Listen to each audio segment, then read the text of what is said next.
आपको as a biology student बेटा सिर्फ अपनी बॉडी की टोटल हड्डियों के बारे में नहीं, अपनी बॉडी की टोटल मसल्स के बारे में भी पता होना चाहिए। अगर आपने स्कूल एग्जाम्स की तैयारी करो तो डायग्राम बनाना आना चाहिए।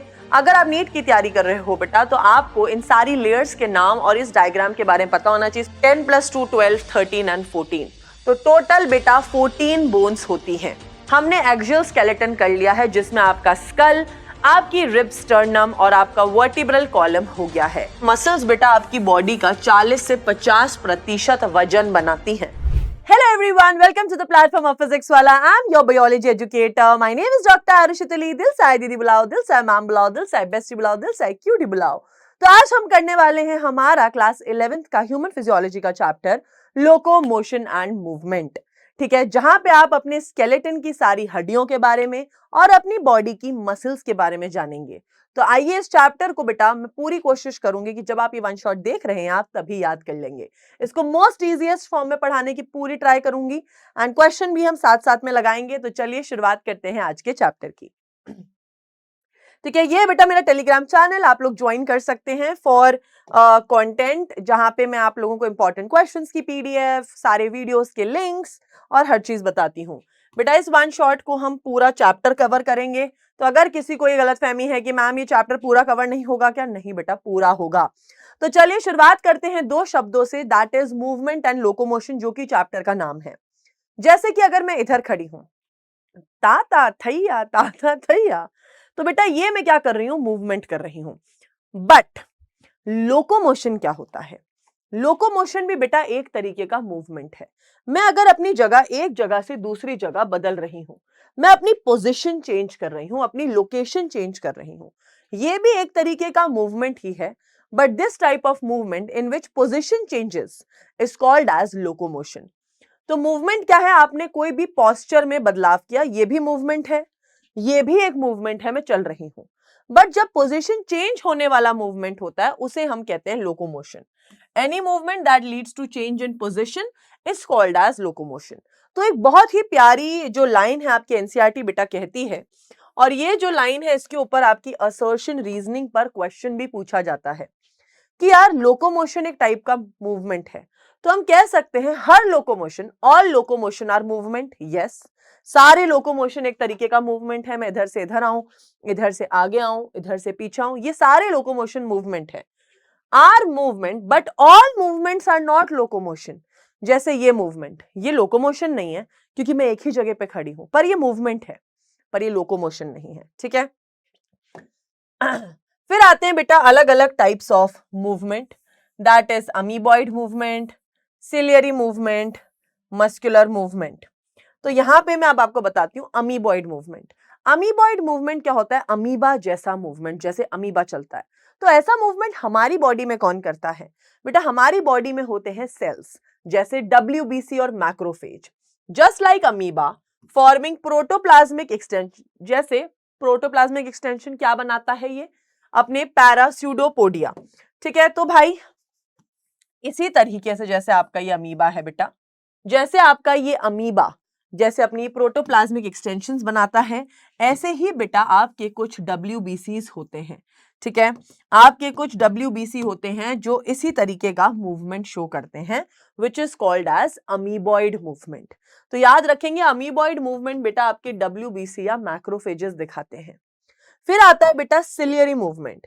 सिलियरी मूवमेंट बेटा हम नॉर्मली कॉमन एग्जाम्पल पढ़ते हैं सीलिया का, जैसे पैरामीशियम। कहते हैं भाई जो पैरामीशियम होता है वो सीलिया के थ्रू ही अपना मूवमेंट करते हैं। बट बेटा ह्यूमन बॉडी में सीलिया कहाँ होते हैं? तो यार ह्यूमन बॉडी में जब आप अपनी सांस लेते हो, ठीक है, तो होती है आपकी विंड पाइप। ये होती है भाई आपकी विंड पाइप। इस विंड पाइप में भी बेटा सीलिया होते हैं। फिर बेटा अपना रिप्रोडक्टिव सिस्टम फीमेल्स का, फीमेल्स के बेटा रिप्रोडक्टिव सिस्टम में ये जो फेलोपियन ट्यूब होती है इसके अंदर भी सीलिया होते हैं, ताकि एग इजीली यहां से मूव कर सके। तो आप देखोगे फेलोपियन ट्यूब, आपकी ट्रैकिया, इनके अंदर ह्यूमंस में सीलिया प्रेजेंट होता है। तो सिलियरी मूवमेंट क्या है? जो सीलिया की वजह से हो, जैसे फेलोपियन ट्यूब में, ट्रैकिया में। मस्कुलर मूवमेंट क्या है बेटा? जो मसल का हो, जैसे अगर आप अपनी बाइसेप्स ट्राइसेप्स शो ऑफ कर रहे हो, मसल्स, आप अपने जॉ का मूवमेंट कर रहे हो, दिस इज मस्कुलर मूवमेंट। ठीक है, आपने tongue, your tongue is one of the strongest muscles in your body, आपने टंग का मूवमेंट कर रहे हो।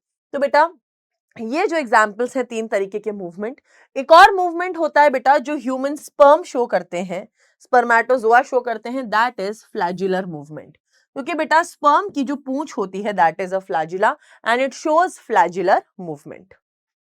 ठीक है, फिर हम आगे देखते हैं बेटा मसल्स। तो भाई सबसे पहले जब भी आप अपनी मसल्स की बात करना शुरू करते हो, आपको एज अ बायोलॉजी स्टूडेंट बेटा सिर्फ अपनी बॉडी की टोटल हड्डियों के बारे में नहीं, अपनी बॉडी की टोटल मसल्स के बारे में भी पता होना चाहिए। तो the total muscles in your body is 639 muscles. ठीक है, मसल्स बेटा M for muscles and M for muscles are mesodermal origin. बेटा हमारी बॉडी में 3 लेयर्स होती है जैसे हम एनिमल किंगडम में पढ़ते हैं, ectoderm, mesoderm and endoderm. Mesoderm हमारी बॉडी की मिडिल लेयर होती है जिससे हमारी मसल्स भी बनती हैं। बेटा मसल्स क्या होता है? एक स्टिमुलस से कॉन्ट्रैक्ट रिलैक्स होती हैं। जैसे यार आप यूं करोगे, आपकी मसल्स क्या हो रही हैं? कॉन्ट्रैक्ट हो रही हैं, आपने छोड़ा वो रिलैक्स हो रही हैं। ठीक है, मसल्स बेटा आपकी बॉडी का 40 से 50% वजन बनाती हैं। तो बेटा आपकी बॉडी में जो वजन है वो आपकी सिर्फ हड्डियों का नहीं, आपके फैट का नहीं, वो आपकी मसल्स का भी है। मसल्स की प्रॉपर्टी क्या होती है? कॉन्ट्रैक्टाइल होती हैं, कॉन्ट्रैक्ट हो सकती हैं, रिलैक्स हो सकती हैं। इलास्टिसिटी होती है, इलास्टिसिटी मतलब जब आप किसी मसल को कॉन्ट्रैक्ट करते हो वो अपनी पोजीशन चेंज करती है, वापस से वो उसी पोजीशन में आ जाती है जब आप उसे रिलैक्स करते हो। Flexibility, excitability are the properties of muscle. तो बेटा हम लोगों ने हमारे स्ट्रक्चरल ऑर्गेनाइजेशन एनिमल्स के अंदर, वैसे तो आजकल वो टिश्यू वाला पार्ट बहुत बच्चे पढ़ते नहीं है, बट इसलिए मैं आपको यहाँ पढ़ाऊंगी टाइप्स ऑफ मसल्स। सो बेटा there are 3 types of muscles, skeletal, smooth and cardiac. अब इनके स्ट्रक्चर में क्या क्या फर्क है? तो बेटा सबसे पहले मैं आपको स्केलेटल मसल बना के दिखाती हूँ, smooth muscle and cardiac muscle सारी बना के दिखाती हूँ। ठीक है, क्योंकि यार जब तक हम किसी चीज को इमेजिन नहीं करेंगे हम उन्हें समझ नहीं पाएंगे। तो यार स्केलेटल मसल्स जो होती हैं थोड़ी ऐसी दिखती हैं, आपस में एकदम जुड़ी हुई होती हैं। ठीक है, इनमें स्ट्राइशंस प्रेजेंट होते हैं, ऐसे ऐसे ऐसे ऐसे ऐसे स्ट्राइशंस। ये यार मल्टी न्यूक्लिएटेड होती हैं, इनमें मल्टीपल न्यूक्लियस होते हैं, और न्यूक्लियस जो होते हैं यार इनकी वॉल्स पे होते हैं, मतलब पेरिफेरल न्यूक्लियस है। न्यूक्लियस है पर न्यूक्लियस सेंटर में नहीं है। ठीक है, यहाँ पे बेटा हम स्मूथ मसल्स देखेंगे तो स्मूथ मसल्स ऐसी स्पिंडल शेप्ड होती हैं। ठीक है, और इनका न्यूक्लियस इनके सेंटर में होता है। बात करेंगे हम हमारी कार्डियक मसल्स की, तो यार जो कार्डियक मसल्स होती हैं ये ब्रांच्ड होती हैं, मतलब ऐसे ब्रांच के फॉर्म में ये प्रेजेंट होती हैं। ठीक है, आप देखोगे तो these are your cardiac muscles, इनके अंदर ब्रांचेस प्रेजेंट होती हैं। इनमें भी बेटा ऐसे स्ट्राइशंस प्रेजेंट होते हैं जैसे कि स्केलेटल मसल्स के अंदर है, पर इनका न्यूक्लियस पेरिफेरल नहीं होता, इनका न्यूक्लियस सेंटर में होता है, एंड ये भी यूनिन्यूक्लिएटेड ही होती हैं। पर इनमें कितना कुछ सिमिलर है, बट यहां पर होता है कार्डियक मसल के पास एक ऐसी चीज जो बाकी 2 मसल्स के पास नहीं है, दैट इज बेटा इंटरकैलेटेड डिस्क। इंटरकैलेटेड डिस्क ये सिर्फ कार्डियक मसल के पास होती है। तो बेटा आपकी कार्डियक मसल के पास इंटरकैलेटेड डिस्क होती है, इसके पास स्ट्राइशंस भी हैं। ठीक है, इसके पास ब्रांच भी है, ब्रांच्ड होती हैं ये, और सेंटर में यूनिन्यूक्लिएटेड है, एक ही न्यूक्लियस है। ठीक है, यहां पे आप देखेंगे ये स्पिंडल शेप्ड है, यूनिन्यूक्लिएटेड है, और भाई सेंटर में न्यूक्लियस है। यहां पे आप देखोगे बेटा आपको स्ट्राइशंस नजर आएंगी, ब्रांचेस आपको ना तो इधर दिख रही है ना इधर। ये बेटा मल्टी न्यूक्लिएटेड है और पेरिफेरल न्यूक्लियस है। पेरिफेरल मतलब ऐसे कॉर्नर्स में लगा हुआ है न्यूक्लियस। तो ये बेटा तीनों मसल्स का मेजर डिफरेंस है। अब इसी चीज पर इनके डिफरेंसेस हैं। इसका न्यूक्लियस बेटा पेरिफेरल है और मल्टी न्यूक्लिएटेड है, इसका सेंटर में है यूनिन्यूक्लिएटेड है, इसका बेटा सेंटर में है यूनिन्यूक्लिएटेड है। स्केलेटल मसल में स्केलेटल मसल में और स्मूथ मसल में कोई ब्रांचेस नहीं होती, सिर्फ कार्डियक मसल में ब्रांचेस होती हैं। बेटा स्केलेटल मसल सिर्फ एक लौती ऐसी मसल्स हैं जो इन हमारी कंट्रोल में होती हैं, दे आर वॉलेंटरी मसल्स, मतलब इन्हें आप कॉन्ट्रैक्ट रिलैक्स अपनी मर्जी मर्जी से कर सकते हो। जैसे आप अपनी फेस की मसल्स को, है ना, अपने लिम्ब की मसल्स को, अपने हाथ की मसल्स को, अपने फेस की मसल्स को ठीक है कंट्रोल कर सकते हो। बट बेटा स्मूथ मसल्स होती हैं जैसे आपकी सिलियरी मसल्स, आंख की मसल, आपकी पेट की मसल्स, बेटा उन्हें आप कंट्रोल नहीं कर सकते हो, ठीक है, इनवॉलेंटरी। हार्ट, आप अपनी हार्ट की मसल को तो भाई चाह के भी कभी कंट्रोल नहीं कर सकते। क्या होगा मैम, ब्रेकअप हो गया, हार्ट बंद हो जा आज, ऐसा थोड़ी होता है, नहीं हो सकता बेटा हार्ट बंद, ठीक है, बिकॉज दे आर इनवॉलेंटरी। फिर और डिफरेंस देखें हम, तो स्केलेटल मसल्स में बेटा स्ट्राइशंस होती हैं, हाँ जी बेटा स्केलेटल मसल्स में और कार्डियक मसल्स में हमें स्ट्राइशंस दिखती हैं। फिर बेटा इंटरकैलेटेड डिस्क तो हमने सिर्फ और सिर्फ एक में ही देखी थी, दैट इज कार्डियक मसल्स। हमने सिर्फ कार्डियक मसल्स के अंदर इंटरकैलेटेड डिस्क देखी थी और किसी में नहीं देखी। फिर बेटा हमने देखी ब्लड सप्लाई, बेटा अच्छी खासी ब्लड सप्लाई होती है स्केलेटल मसल्स के पास, स्मूथ मसल्स के पास भी ठीक ठाक होती है। सबसे ज्यादा ब्लड सप्लाई होती है of course the heart, cardiac muscles. Fatigue, fatigue मतलब कौन सी मसल कितनी जल्दी थकती है। तो अगर आप लोग जिम करते हो या आपने कभी कोई एक्सरसाइज की है, नहीं भी की तो आप कभी भागे होगे, जब भी बेटा जिस दिन हम कोई बहुत ज्यादा काम करते हैं तो हमारे हाथ की मसल्स, ये सारी मसल्स बहुत जल्दी दुखने लगती हैं, क्योंकि बेटा ये इजीली फटीग हो जाती हैं। पर हमारी ये जो आंख की मसल है, पेट की मसल है, इन्हें टाइम लगता है थकने में, ये भी थकती हैं, फटीग इनमें भी होता है बट स्लोली होता है। सोचो जब आप मतलब पूरा दिन आप अपनी आंखों का इस्तेमाल करते हो, आप सिर्फ रात को सोते हो कुछ घंटे, तो बेटा आपकी आईज मसल फिर भी नहीं दुखती अनटिल अनलेस आप कंटिन्यूअसली फोन चलाते रह रहे हो, ठीक है। और भाई आई होप आपका हार्ट की मसल्स कभी नहीं थकनी चाहिए, बिकॉज अगर ये थक गई बेटा तो आपका जीवन ही खत्म हो जाएगा, ठीक है। तो एग्जाम्पल्स हैं स्केलेटल मसल के, हैंड्स, लेग्स की muscles, ciliary muscles are example of smooth muscles and cardiac muscle का एग्जाम्पल है हार्ट, ठीक है। अब बेटा हम बात करते हैं आपकी मसल्स के अंदर आखिरकार होता क्या है, ये डोले शोले होने का मतलब ही क्या है, इन डोलों में आखिरकार ऐसा होता क्या है। तो बेटा सबसे पहले आपकी जो मसल होती है,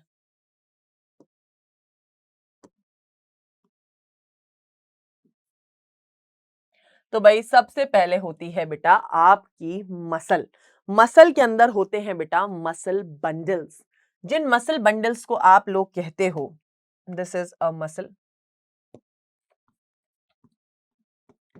ठीक है। मसल की जो बेटा यहां पे एक लेयर होती है, मसल की जो लेयर होती है, इस लेयर को कहते हैं एपीमाइसियम। क्या कहते हैं, एपीमाइसियम, ठीक है। फिर बेटा आपकी मसल के अंदर होते हैं बहुत सारे मसल बंडल्स, ठीक है, मतलब आपकी मसल में क्या होंगे, ऐसे खूब सारे मसल बंडल्स प्रेजेंट होंगे। तो इन मसल बंडल्स को आप देखेंगे, इन मसल बंडल्स को बेटा हम लोग कहते हैं फैसिकल। फैसिकल मतलब होता है मसल बंडल, या आप इसको सिर्फ फैसिकल कह सकते हो।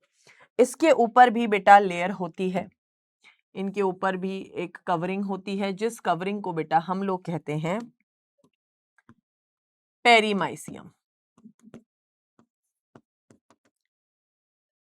फिर बेटा आपके मसल बंडल्स के अंदर होते हैं दैट इज मसल फाइबर्स, ठीक है। इस मसल बंडल में होते हैं ऐसे छोटे छोटे छोटे छोटे मसल फाइबर्स।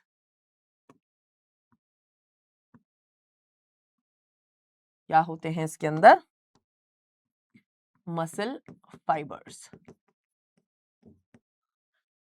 इसके यहां पर भी बेटा ऐसे अंदर लेयर होती है, इस लेयर को बेटा कहते हैं एंडोमाइसियम।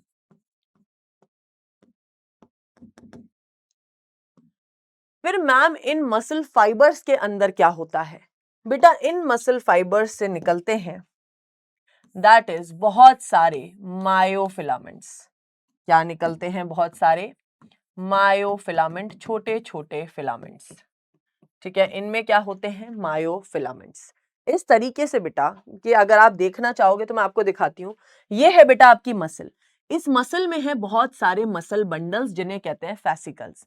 इस फैसिकल को अगर आप देखोगे तो इसमें है मसल फाइबर, इस मसल फाइबर में है मायोफिलामेंट, और यही डायग्राम हमने ड्रॉ किया है।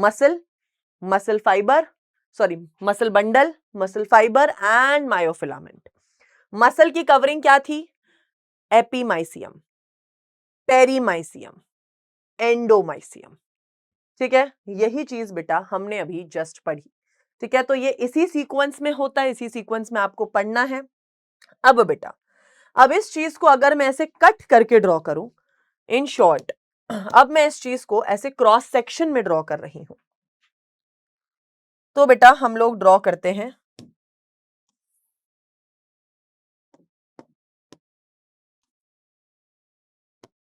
ठीक है, ये बेटा मैं सबसे पहले बना रही हूं आपकी मसल। तो आपकी मसल के अंदर सबसे पहली कवरिंग कौन है? मसल के अंदर की कवरिंग कौन है? दैट इज, अरे भाई,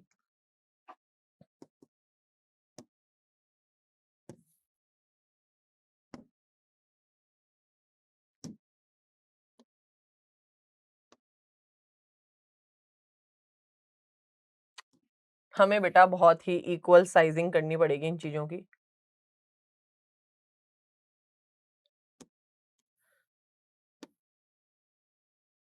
यस, परफेक्ट। तो बेटा ये आप देख सकते हैं, दिस इज मसल, ये है आपकी मसल, और ये है मसल की कवरिंग जिसे आप कहोगे एपीमाइसियम। अब बेटा मसल के अंदर हम बनाने वाले हैं मसल फाइबर्स। तो मसल फाइबर हमने बेटा नीले रंग के बनाए थे।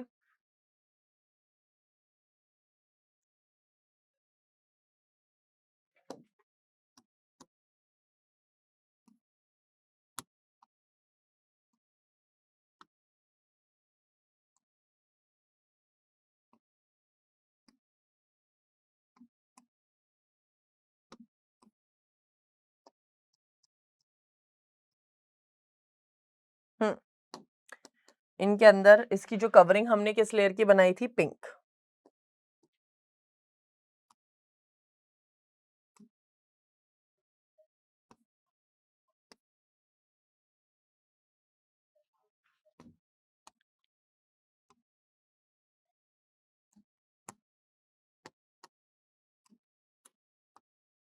ठीक है बेटा, ये diagram banana might be time consuming, but trust me, the best आपको बन जाएगा।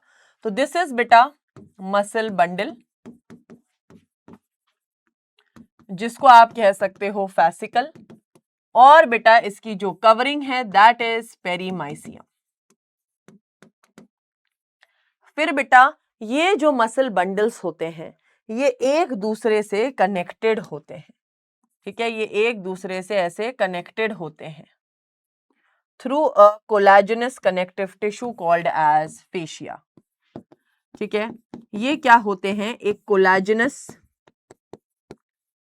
कोलाजेनस कनेक्टिव टिश्यू की एक लेयर होती है जिसके through all bundles, muscle bundles are connected. ठीक है, ये बेटा एक दूसरे से कनेक्टेड होते हैं थ्रू दिस फेशिया, ये एक दूसरे से कनेक्टेड होते हैं। अब बेटा मसल बंडल्स के अंदर क्या होता है? मसल बंडल्स के अंदर बेटा होते हैं मसल फाइबर्स। ठीक है, तो मसल फाइबर बनाएंगे।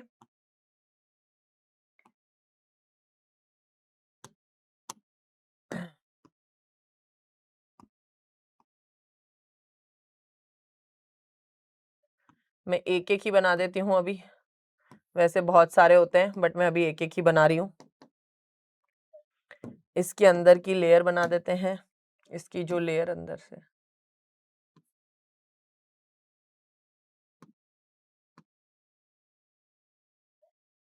ये आपके, ठीक है। तो बेटा ये जो है आपके, दीज आर मसल फाइबर्स, और मसल फाइबर्स की जो लेयर होती है दैट इज एंडोमाइसियम। ठीक है, एंडोमाइसियम। तो बेटा ये है हो गई आपकी मसल, मसल के अंदर है मसल बंडल्स, मसल बंडल्स के अंदर है मसल फाइबर्स, और बेटा इनके अंदर होते हैं मायोफिलामेंट्स। क्या होते हैं? मायोफिलामेंट्स। ठीक है, इस तरीके से बेटा this is a cross section of a muscle का डायग्राम। अगर आपने स्कूल एग्जाम्स की तैयारी कर रहे हो तो डायग्राम बनाना आना चाहिए। अगर आप नीट की तैयारी कर रहे हो बेटा तो आपको इन सारी लेयर्स के नाम और इस डायग्राम के बारे में पता होना चाहिए, स्पेशली फेशिया के बारे में पता होना चाहिए। ठीक है, अब बेटा ये आप देख सकते हो कि muscle, muscle bundle, muscle fibre, फिर उसमें मायोफिलामेंट्स। ठीक है, अब बेटा हम बनाएंगे एक मसल फाइबर का डायग्राम। अभी तक, हाँ जी सर, हाँ जी सर, है ना। तो बेटा अब हम बनाएंगे मसल फाइबर को। तो मसल फाइबर कैसा होता है? मसल फाइबर बेटा ड्रॉ करने वाले हैं हम लोग। तो मसल फाइबर का डायग्राम बनाएंगे मेरा बच्चा। ठीक है, क्या बनाएंगे? मसल फाइबर का डायग्राम बनाएंगे। तो this is a muscle fibre. तो भाई मसल फाइबर की जो बाहर की लेयर होती है इसको आप क्या कहते हो? इसको बेटा कहते हैं सार्कोलेमा। ठीक है, क्या कहते हैं इसको? सार्कोलेमा। और इस मसल फाइबर के अंदर बेटा ये छोटे छोटे टिब्यूल्स हैं जिसे हम कहते हैं टी टिब्यूल्स। ठीक है, क्या कहते हैं? टी टिब्यूल्स कहते हैं। ये छोटे छोटे से ऐसे एक्सटेंशंस हैं मेम्ब्रेन के अंदर। अब बेटा इस मसल फाइबर के अंदर क्या होता है? अभी सोचो, अभी हमने थोड़ी सी देर पहले पढ़ा था कि हमारा जो भाई मसल फाइबर होता है इसके अंदर क्या होता है। हम इसका डायग्राम बना रहे हैं, तो हम जानेंगे भाई इसके अंदर क्या होने चाहिए? मायोफिलामेंट्स। तो बेटा इसके अंदर होते हैं मायोफिलामेंट्स। कुछ थोड़े थिक होते हैं, कुछ थोड़े थिन होते हैं। ठीक है, कुछ थोड़े थिन होते हैं। ठीक है, कुछ ऐसे थिन थिन होंगे। और बेटा इसमें मायोफिलामेंट्स के अलावा क्या होगा? इसके पास बेटा होंगे दैट इज सार्कोप्लाज्मिक रेटिकुलम। ठीक है, जैसे बेटा अपन लोग बोलते हैं एंडोप्लाज्मिक रेटिकुलम, पर क्योंकि हम मसल की बात कर रहे हैं इनको कहेंगे सार्कोप्लाज्मिक रेटिकुलम। और ऑफ कोर्स अब यहां पे अब आप सब चीज के आगे सार्को लगा रहे हो। प्लाज्मा मेम्ब्रेन को भी हमने सार्कोलेमा कहा, एंडोप्लाज्मिक रेटिकुलम को भी हमने सार्कोप्लाज्मिक रेटिकुलम कहा। तो यहाँ के साइटोप्लाज्म को साइटोप्लाज्म तो बोलेंगे नहीं, यहां इसको बोलेंगे सार्कोप्लाज्म। ठीक है, ये जो होते जो सार्कोप्लाज्म बेटा इनका काम होता है दे रिलीज कैल्शियम। ठीक है, क्या रिलीज करते हैं ये release calcium. Okay, so this is a diagram of a muscle fibre. ये आपको पता होना चाहिए। ये जो आप फिलामेंट्स देख रहे हो बेटा, दीज आर मायोफिलामेंट्स। क्या कहते हैं इनको? मायोफिलामेंट्स। पर आपने देखा होगा एक फिलामेंट थोड़ा मोटा है, एक फिलामेंट थोड़ा पतला है। आइए इसके बारे में लिख लेते हैं सबसे पहले। तो बेटा हमने क्या बोला? जो प्लाज्मा मेम्ब्रेन थी उसको हम कह रहे हैं सार्कोलेमा, जो साइटोप्लाज्म था उसको कहा सार्कोप्लाज्म, जो एंडोप्लाज्मिक रेटिकुलम था उसको कहा सार्कोप्लाज्मिक रेटिकुलम। ठीक है, फिर बेटा हमने बोला कि मसल फाइबर्स बेटा मल्टी न्यूक्लिएटेड होते हैं और मल्टी न्यूक्लिएटेड कंडीशन को हम कहते हैं सिनसाइटियम। ठीक है, क्या कहते हैं मल्टी न्यूक्लिएटेड कंडीशन को? सिनसाइटियम। इंपॉर्टेंट, बहुत बार पूछा जाता है, पता ही नहीं होता आधे बच्चों को ये होता क्या है। अब बेटा मायोफिलामेंट्स मैंने आपको बताया था मोटे हैं और पतले हैं। तो जो मोटे मायोफिलामेंट्स हैं, जो थिक थे, वो कहलाते हैं मायोसिन, और जो पतले थे उन्हें कहते हैं एक्टिन। एक्टिन का दूसरा नाम होता है आइसोट्रोपिक बैंड्स, इसलिए इनको रिप्रेजेंट करते हैं आई से। और बेटा मायोसिन जो थिक बैंड्स थे उनको कहा जाता है दैट इज एनाइसोट्रोपिक बैंड्स, और इनको रिप्रेजेंट करते हैं ए से।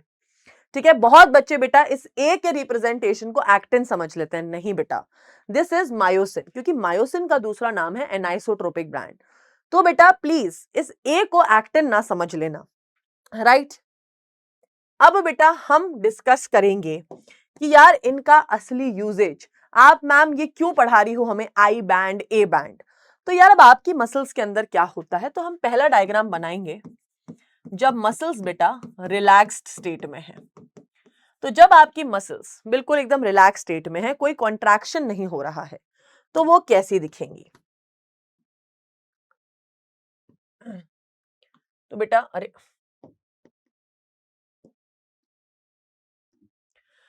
तो बेटा हम बना रहे हैं कुछ बैंड्स,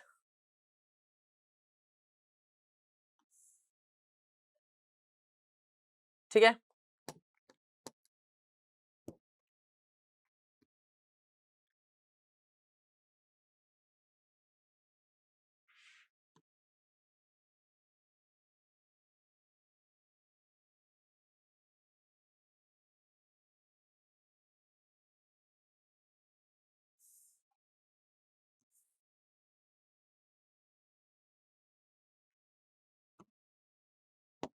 कैसा टेढ़ा बनाया मैंने नहीं।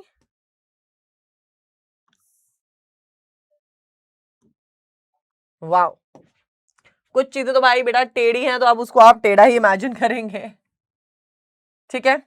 तो बेटा अब यहाँ पे मैंने दोनों बैंड्स बना दिए हैं। अब आपको ये चीज तो ध्यान से देख के ही पता चल जानी चाहिए कि ये जो आपको एकदम मोटा मोटा बैंड दिख रहा है, this is wow, this band is myosin, जिसको हम ए से रिप्रेजेंट करेंगे एज ए बैंड, क्योंकि ए बैंड मतलब एनाइसोट्रोपिक मतलब मायोसिन।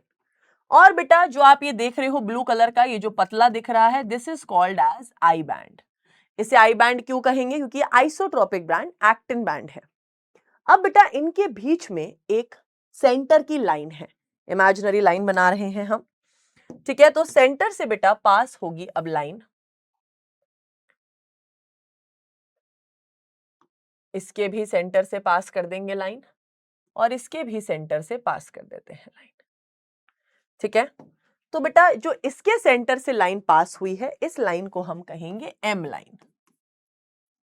जो इनके से पास हुई है इसे कहेंगे जेड लाइन, ठीक है। अब बेटा यहां ध्यान देना, इन जो पतले बैंड्स हैं इनके सेंटर में से कौन निकली है? Z line. और जो मोटे बैंड्स हैं उनके बीच में, तो याद कैसे रखेंगे? मोटा band M line, M for मोटा, M for M line, right. अब बेटा इन दो जेड लाइन के बीच के डिस्टेंस को कहते हैं सार्कोमियर। सार्कोमियर क्या होता है? Distance between two Z lines. अब बेटा आप ये देखो, ये ब्लू लाइन जो है इस पिंक पर ओवरलैप कर रही है ना, इसके ऊपर आ रही है ऐसे। तो बेटा ये जितना भी रीजन ओवरलैप हो रहा है, this is called as overlapping region, ठीक है। इतना रीजन क्या हो रहा है? ओवरलैप हो रहा है इसके ऊपर, ठीक है। ओवरलैपिंग कितना? इतना सही हो रहा है। और जिस रीजन में बेटा ओवरलैपिंग नहीं हो रही, इसको कहते हैं एच जोन या हेंजिन जोन, जहां पे ओवरलैपिंग नहीं हो रही है, ठीक है। अब बेटा ये तो हो गई आपकी मसल जब वो रिलैक्स्ड स्टेट में है। अब मान लीजिए आपकी मसल को कॉन्ट्रैक्ट किया, मतलब आपने डंबल उठाए, कोई भारी बाल्टी उठाई, अब आपकी मसल्स के साथ क्या होगा? तो बेटा अब सबसे पहले डायरेक्टली जैसे ये पिंक बैंड को तो एज इट इज बना दो, अरे जैसा ये था,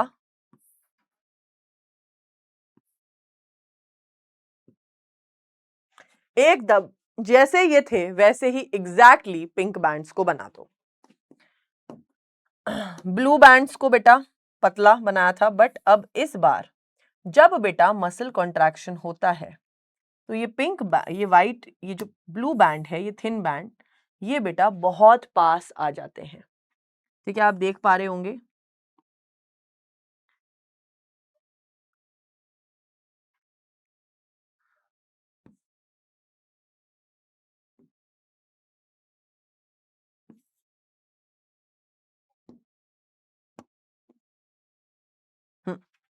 अब बेटा मैं सेंटर से लाइन पास करती हूं,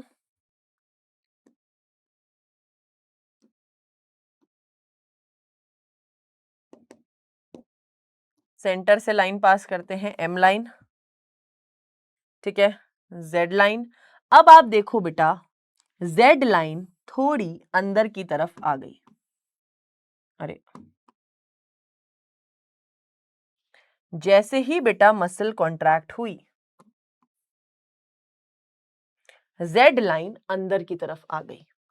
आप खुद ही देखो, जब बेटा मसल कॉन्ट्रैक्ट हुई, आपने यूं किया, तो ये जो एक्टिन्स हैं, ये आई बैंड है, ये अंदर की तरफ खिसक गए, कॉन्ट्रैक्ट हो गए। तो बेटा क्वेश्चन क्या बोलता है कि जब आपकी मसल रिलैक्स्ड थी तो भाई सब कुछ ऐसा दिख रहा था, बट जब मसल कॉन्ट्रैक्ट हुई तो आपका ओवरलैपिंग जोन बढ़ गया। अब आप खुद ही देखो, आपका ओवरलैपिंग जोन पहले इतना सा था, अब इतना सारा ओवरलैपिंग जोन हो गया है। ये एच जोन जहां पे ओवरलैपिंग नहीं थी वो कितना ज्यादा था, अब बेटा एच जोन कितना छोटा रह गया है। बेटा कहते हैं अगर आप अपनी मसल को बहुत ज्यादा कॉन्ट्रैक्ट कर लोगे तो ये एच जोन कई बार गायब भी हो जाता है। ठीक है, एच जोन छोटा हो गया है, ओवरलैपिंग जोन बढ़ गया है। क्या क्या देख पा रहे हैं हम? एच जोन शॉर्ट हो गया है, ओ जोन बढ़ गया है, इंक्रीज हो चुका है, ओवरलैपिंग बढ़ गई है। ठीक है, ये सार्कोमियर बेटा छोटा हो गया है। देखो कॉन्ट्रैक्शन से सार्कोमियर भी छोटा हो गया है, सार्कोमियर भी कम हो गया है। अब ऐसी कौन सी चीज है जो अभी तक बदली ही नहीं, जो इसमें भी ऐसी थी इसमें भी ऐसी ही है? बेटा वो है ए बैंड। बेटा आपका जो मायोसिन है, एनाइसोटॉपिक बैंड है, वो ऐसे का ऐसा ही है। तो बेटा अगर कभी कोई क्वेश्चन पूछ ले कि मसल कॉन्ट्रैक्शन के समय ऐसी क्या चीज है जो वैसी की वैसी ही है, that is this pink band called as A band remains same. जैसा था ये वैसा ही रहेगा। ठीक है, जैसा था वैसा ही रहेगा।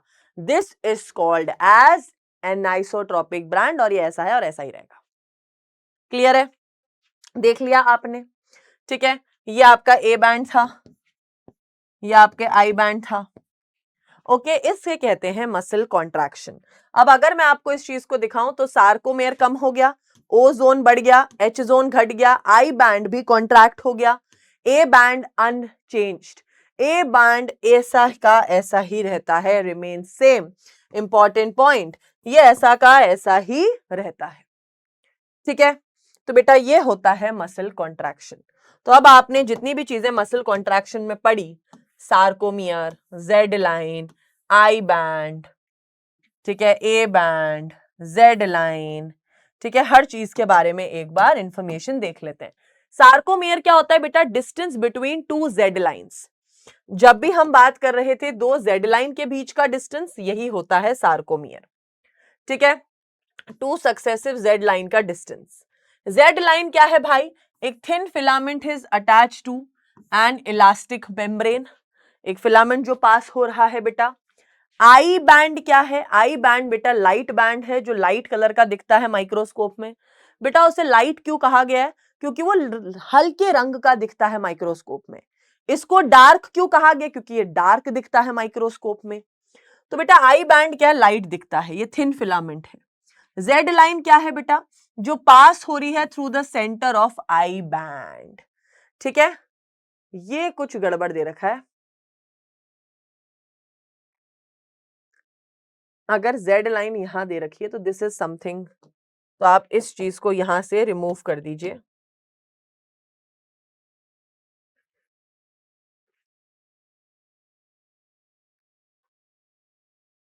ठीक है, इस चीज को यहां से हटा दीजिए। हाँ जी, बैक टू बेसिक्स। फिर बेटा ए बैंड क्या है? ए बैंड है बेटा हमारा थिक बैंड, जो हमारा बीच में मोटा बैंड था। It is a dark band, जो बेटा माइक्रोस्कोप में डार्क दिखता है। अब इसमें ओ क्या था? ओ था बेटा ये ओवरलैप कितना हो रहा है, ओवरलैपिंग जोन। एच क्या है? नॉन ओवरलैपिंग जोन, जिसे कहते हैं Hensen zone. Only thick filament present होता है एच जोन में। अब आप खुद ही सोचो, एच जोन में बेटा ओवरलैपिंग नहीं हो रही, तो सिर्फ और सिर्फ यहां पे डार्क बैंड प्रेजेंट है। ठीक है, फिर बेटा एम लाइन क्या है? जो सेंटर से पास करती है एच जोन के, जो एकदम सेंटर से निकलती है, दैट इज एम लाइन। ठीक है, क्लियर है? चलिए, फिर आता है बेटा जब मसल्स कॉन्ट्रैक्ट होती हैं क्या क्या होता है, ये चीज हम लिख चुके हैं कि भाई आपका सार्कोमियर रिड्यूस हो जाएगा, आई बैंड रिड्यूस हो जाएगा, हेंजिन जोन कम हो जाएगा, ओवरलैपिंग जोन बढ़ जाएगा। ठीक है, कहीं ज्यादा कॉन्ट्रैक्शन में एच जोन तो गायब ही हो जाता है। ठीक है, बस ए बैंड रिमेन्स अनचेंज्ड। तो आप देख सकते हैं बेटा जब मसल कॉन्ट्रैक्ट होती है तो कैसे दोनों जेड लाइन एकदम पास में आ जाती हैं। पहले इतना ओवरलैप हो रहा था, ओवरलैपिंग तो नेक्स्ट लेवल पे हो रही है। देखो इस कंडीशन में H जोन ही गायब हो गया है, ठीक है। फिर बढ़ते हैं हम क्वेश्चन पे, मैक्रोफेज कौन सा मूवमेंट दिखाता है? बेटा अभी हमने देखा था amoeboid movement. Next, during contraction and relaxation of striated muscle which power of sarcomere shows no change in length? बेटा ऐसी कौन सी चीज है इसके लेंथ में कोई बदलाव ही नहीं था? That is A band. A band remains unchanged. In a skeletal muscle bundle of muscle fibres एक दूसरे से कैसे जुड़ते हैं? Through fascia. हमने देखा था कि ये जो मसल बंडल्स थे ये एक दूसरे से थ्रू फेशिया जुड़े हुए थे, ठीक है। Dark bands as a skeletal muscle are also known as, dark bands को बेटा हम क्या कहते हैं? A bands. ए बैंड्स का फुल फॉर्म क्या होता है? Anisotropic bands. सार्कोमियर किसके बीच का डिस्टेंस है? बेटा दो जेड लाइन के बीच के डिस्टेंस को कहते हैं सार्कोमियर, ठीक है। अब बेटा हम पढ़ते हैं टाइप्स ऑफ मायोफिलामेंट। हमने ये तो देख लिया A band, I band, but अब इनकी स्टडी करना भी जरूरी है, ठीक है, कि ये भाई इसे क्या कहा गया है, क्यों कहा गया है, ये मसल कॉन्ट्रैक्शन में मदद कर रहे थे तो कैसे कर रहे थे, इनका स्ट्रक्चर देखेंगे हम। तो बेटा थिन बैंड, थिन फिलामेंट तीन चीजों से मिलकर बनता है, actin, tropomyosin and troponin. And thick filament बेटा बनता है मायोसिन से, ठीक है। एक एक करके हम इसका स्ट्रक्चर देखेंगे। सबसे पहले देखेंगे हम एक्टिन कैसे बनता है। तो बेटा होता क्या है, बहुत सारे ऐसे जी एक्टिन प्रेजेंट होते हैं एक दूसरे से दूर। तो जब इनका पॉलीमराइजेशन करते हैं, जब इनको एक चेन में पिरोते हैं, अब नॉर्मली आप देखोगे बेटा अगर आपको अपनी पर्ल्स की माला बनानी है तो आप उन पर्ल्स को एक धागे में पिरोगे। तो बेटा जब इनका पॉलीमराइजेशन हो जाता है तो ये कुछ ऐसे से दिखने लगते हैं जिसे हम कहते हैं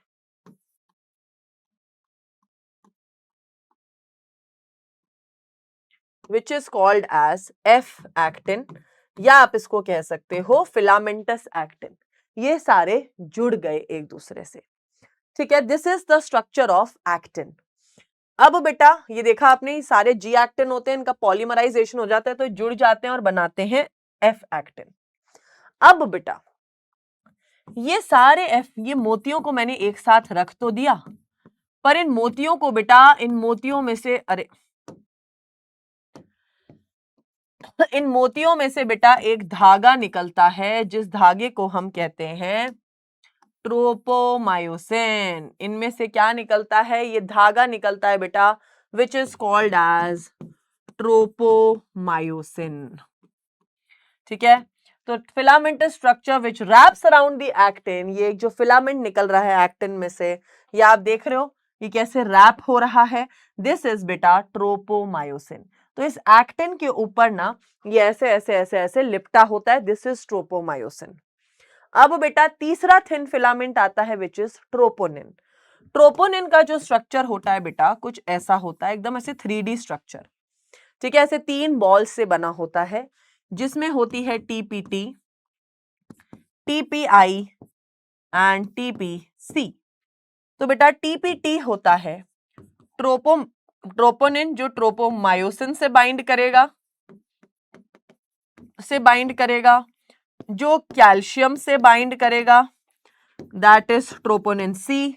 जो इनहिबिटरी ट्रोपोनिन होता है, इनहिबिटरी ट्रोपोनिन, इसे कहते हैं ट्रोपोनिन आई। तो बेटा ये ट्रोपोनिन के तीन हिस्से होते हैं, एक हिस्सा जो ट्रोपोमायोसिन से बाइंड करेगा, एक हिस्सा जो कैल्शियम से बाइंड करने के लिए होता है, और एक हिस्सा जो इनहिबिटरी करता है, बंद करता है, ठीक है। तो it is also a thin filament. अब बेटा ट्रोपोनिन, ट्रोपोमायोसिन और एक्टिन इस तरीके से जुड़े होते हैं। यहां आप देख सकते हो ये है आपका येलो वाला एक्टिन, इस पे लिपटा हुआ है ट्रोपोमायोसिन और यहाँ पे प्रेजेंट है ट्रोपोनिन। और ये ट्रोपोनिन बेटा कौन से हिस्से से जुड़ा हुआ है? टीपीटी, क्योंकि ये ट्रोपोमायोसिन से जुड़ा तो होगा ना, तो ये अपने टीपीटी हिस्से, दैट इज ट्रोपोमायोसिन बाइंडिंग वाली साइड से जुड़ा हुआ होगा, ठीक है। मतलब अगर ये ट्रोपोमायोसिन से ऐसे जुड़ा हुआ है तो ये बेटा टीपीटी वाली साइड से जुड़ा होगा, इधर से ही ये चिपकेगा, समझ गए। चलिए आगे बढ़ते हैं। तो ये तो बेटा हो गए थिन फिलामेंट। अब बेटा आता है आपका थिक फिलामेंट, ये देख लो कैसे जुड़ा हुआ है, this is actin, this is tropomyosin, this is troponin की ये कैसे जुड़ा हुआ है। फिर बेटा आता है myosin which is a thick filament. जो थिक फिलामेंट होता है बेटा, each myosin is made by monomeric meromyosin. यार जो ये मायोसिन होता है फाइबर, ये बेटा मीरोमायोसिन से बनता है। अब इसका स्ट्रक्चर कैसा होता है मैं दिखाती हूं।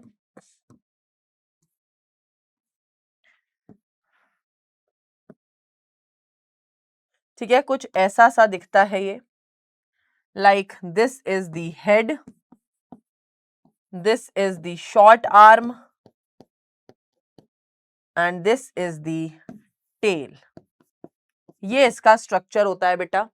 कहते हैं इसका हेड और इसकी शॉर्ट आर्म को मिला दो विच मेक्स, ठीक है, हैवी मीरोमायोसिन। मतलब इसके खोपड़ी का और इसकी गर्दन का जो वजन है वो ज्यादा होता है। हेड प्लस शॉर्ट आर्म का मॉलिक्यूलर वेट ज्यादा होता है which is called as heavy meromyosin. इसकी जो पूंछ होती है बेटा वो हल्की होती है वजन में, इसलिए उसे कहते हैं लाइट मीरोमायोसिन। अब बेटा इस पर दो साइट्स होती हैं, ऐसी दो साइट्स होती हैं बाइंड के लिए। तो बेटा एक साइट को कहते हैं, एक साइट को कहते हैं एटीपी बाइंडिंग साइट, एक साइट को कहते हैं एक्टिन बाइंडिंग साइट। एक जगह से ये एटीपी से बाइंड करती है, एक जगह से ये एक्टिन से बाइंड करने के लिए इसके पास दो साइट्स होती हैं इसकी खोपड़ी में। बेटा याद रखना, इसके हेड और इसकी शॉर्ट आर्म को मिलाकर कहलाती है क्रॉस आर्म। इसके हेड और शॉर्ट आर्म को कहते हैं क्रॉस आर्म। तो अगर कोई पूछ ले क्रॉस आर्म हैवी मीरोमायोसिन है कि लाइट, बेटा ये हैवी मीरोमायोसिन है। और लाइट मीरोमायोसिन क्या होती है, इसकी पूंछ जिसका वजन बहुत हल्का होता है। ठीक है, तो अगर आपको बेटा मैं ये दिखाऊं, this is a structure of myosin जिसमें हेड और short arm are heavy part and tail is the light part. बेटा ये मायोसिन जो होता है ये एक्टिन से जुड़ता है, तो बेटा इसलिए इसके पास एक्टिन बाइंडिंग साइट होती है ताकि ये एक्टिन से जुड़ सके। ठीक है, मसल कॉन्ट्रैक्शन के दौरान। अब आता है भाई मसल कॉन्ट्रैक्ट कैसे होगी, that is the most important part कि मैम मसल कॉन्ट्रैक्शन होता कैसे है।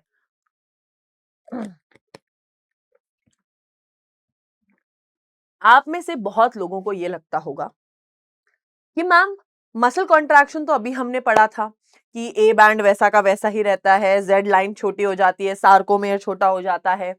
बट बेटा मसल कॉन्ट्रैक्शन आपकी बॉडी में कैसे हो रहा है उसकी प्रोसेस जानते हैं। तो बेटा इस चीज को समझाया गया है स्लाइडिंग फिलामेंट थ्योरी से, जो मसल कॉन्ट्रैक्शन को समझाती है।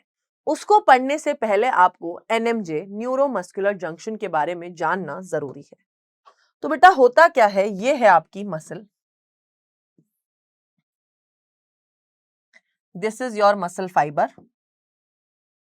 ठीक है, और बेटा हम एक्चुअली डायग्राम बना रहे हैं ऐसे, इस न्यूरॉन के, ठीक है, इस न्यूरॉन का डायग्राम है, इस न्यूरॉन को और भाई इस मसल फाइबर के डायग्राम को हम ऐसे ड्रॉ करने वाले हैं। ठीक है, बट यहां पर बेटा मैं पूरा न्यूरॉन नहीं ड्रॉ करूंगी, मैं इसका सिर्फ एक्सॉन टर्मिनल ड्रॉ कर रही हूं। ये देखो इसका एक्सॉन टर्मिनल नीचे का हिस्सा ड्रॉ कर रही हूं। ठीक है, तो बेटा न्यूरॉन के इस हिस्से में होते हैं बहुत सारे साइनेप्टिक वेसिकल्स जिसमें बेटा भरे होते हैं न्यूरोट्रांसमीटर्स। यहां पे आपको पता ही है आपके बहुत प्यारे सार्कोप्लाज्मिक रेटिकुलम्स हैं। ठीक है, यहां पर आपके बहुत सारे मसल मायोफिलामेंट्स हैं। ठीक है, अभी हम समझते हैं इसकी लेबलिंग को। तो बेटा यहां पर होती है, this is called as pre synaptic membrane and this is post synaptic membrane. These are synaptic vesicles और इन साइनेप्टिक वेसिकल्स में होते हैं न्यूरोट्रांसमीटर्स। इन न्यूरोट्रांसमीटर एग्जाम्पल यहां है जैसे एसिटाइल कोलिन। ठीक है, एसिटाइल कोलिन मान लो। अब बेटा न्यूरोट्रांसमीटर्स और सिनेप्टिक वेसिकल्स इधर है, यहां है बेटा आपका सार्कोप्लाज्मिक रेटिकुलम, SER। ठीक है, अब यहां पर मसल कॉन्ट्रैक्शन कैसे होता है वो समझेंगे। तो these are called as calcium channels. This is axon terminal. आइए जानते हैं मसल कॉन्ट्रैक्शन होता कैसे है। इसको हम स्टेप बाय स्टेप समझेंगे कि कैसे एक न्यूरॉन आपकी मसल को सिग्नल देता है टू कॉन्ट्रैक्ट। ये चीज समझनी बहुत जरूरी है, तभी बेटा आप समझ पाएंगे कि मसल कॉन्ट्रैक्शन कैसे हो रहा है। मैं स्टेप बाय स्टेप पढ़ाऊंगी, बहुत इजी लगेगा, आपको समझ भी आ जाएगा। ठीक है, देखें यहां पे ध्यान से। पहला स्टेप है, सबसे पहली चीज मसल कॉन्ट्रैक्शन होता कैसे है। जब आपके मसल फाइबर और मोटर न्यूरॉन के बीच में एक जंक्शन होती है जिसे कहते हैं न्यूरोमस्कुलर जंक्शन। इंफॉर्मेशन बेटा सबसे पहले एक्सॉन टर्मिनल पे आती है। तो मान लीजिए ये इंफॉर्मेशन है, ये इंफॉर्मेशन बेटा एक्सॉन टर्मिनल पे आ गई। इंफॉर्मेशन, पहला पॉइंट डन। जैसे ही इंफॉर्मेशन एक्सॉन टर्मिनल पे आती है, कैल्शियम चैनल्स ओपन होते हैं और कैल्शियम अंदर आती है। This causes opening of calcium channel on pre synaptic membrane and entry of calcium. बेटा जैसे ही यहां पे सिग्नल आता है, कैल्शियम कहती है अरे वाह मजा ही आ गया, यहां से बेटा कैल्शियम अंदर आने लगती है। कैल्शियम अंदर आ गई। ठीक है, तीसरा, जैसे ही बेटा calcium signals the synaptic vesicle, calcium आती है, कैल्शियम बेटा इन साइनेप्टिक वेसिकल से फ्यूज करती है। ये इनसे फ्यूज करती है ये कैल्शियम, और इन साइनेप्टिक वेसिकल्स को कहती है अरे साइनेप्टिक वेसिकल तेरा जन्म ही क्यों हुआ है फटने के लिए, इन न्यूरोट्रांसमीटर्स को रिलीज कर जाके।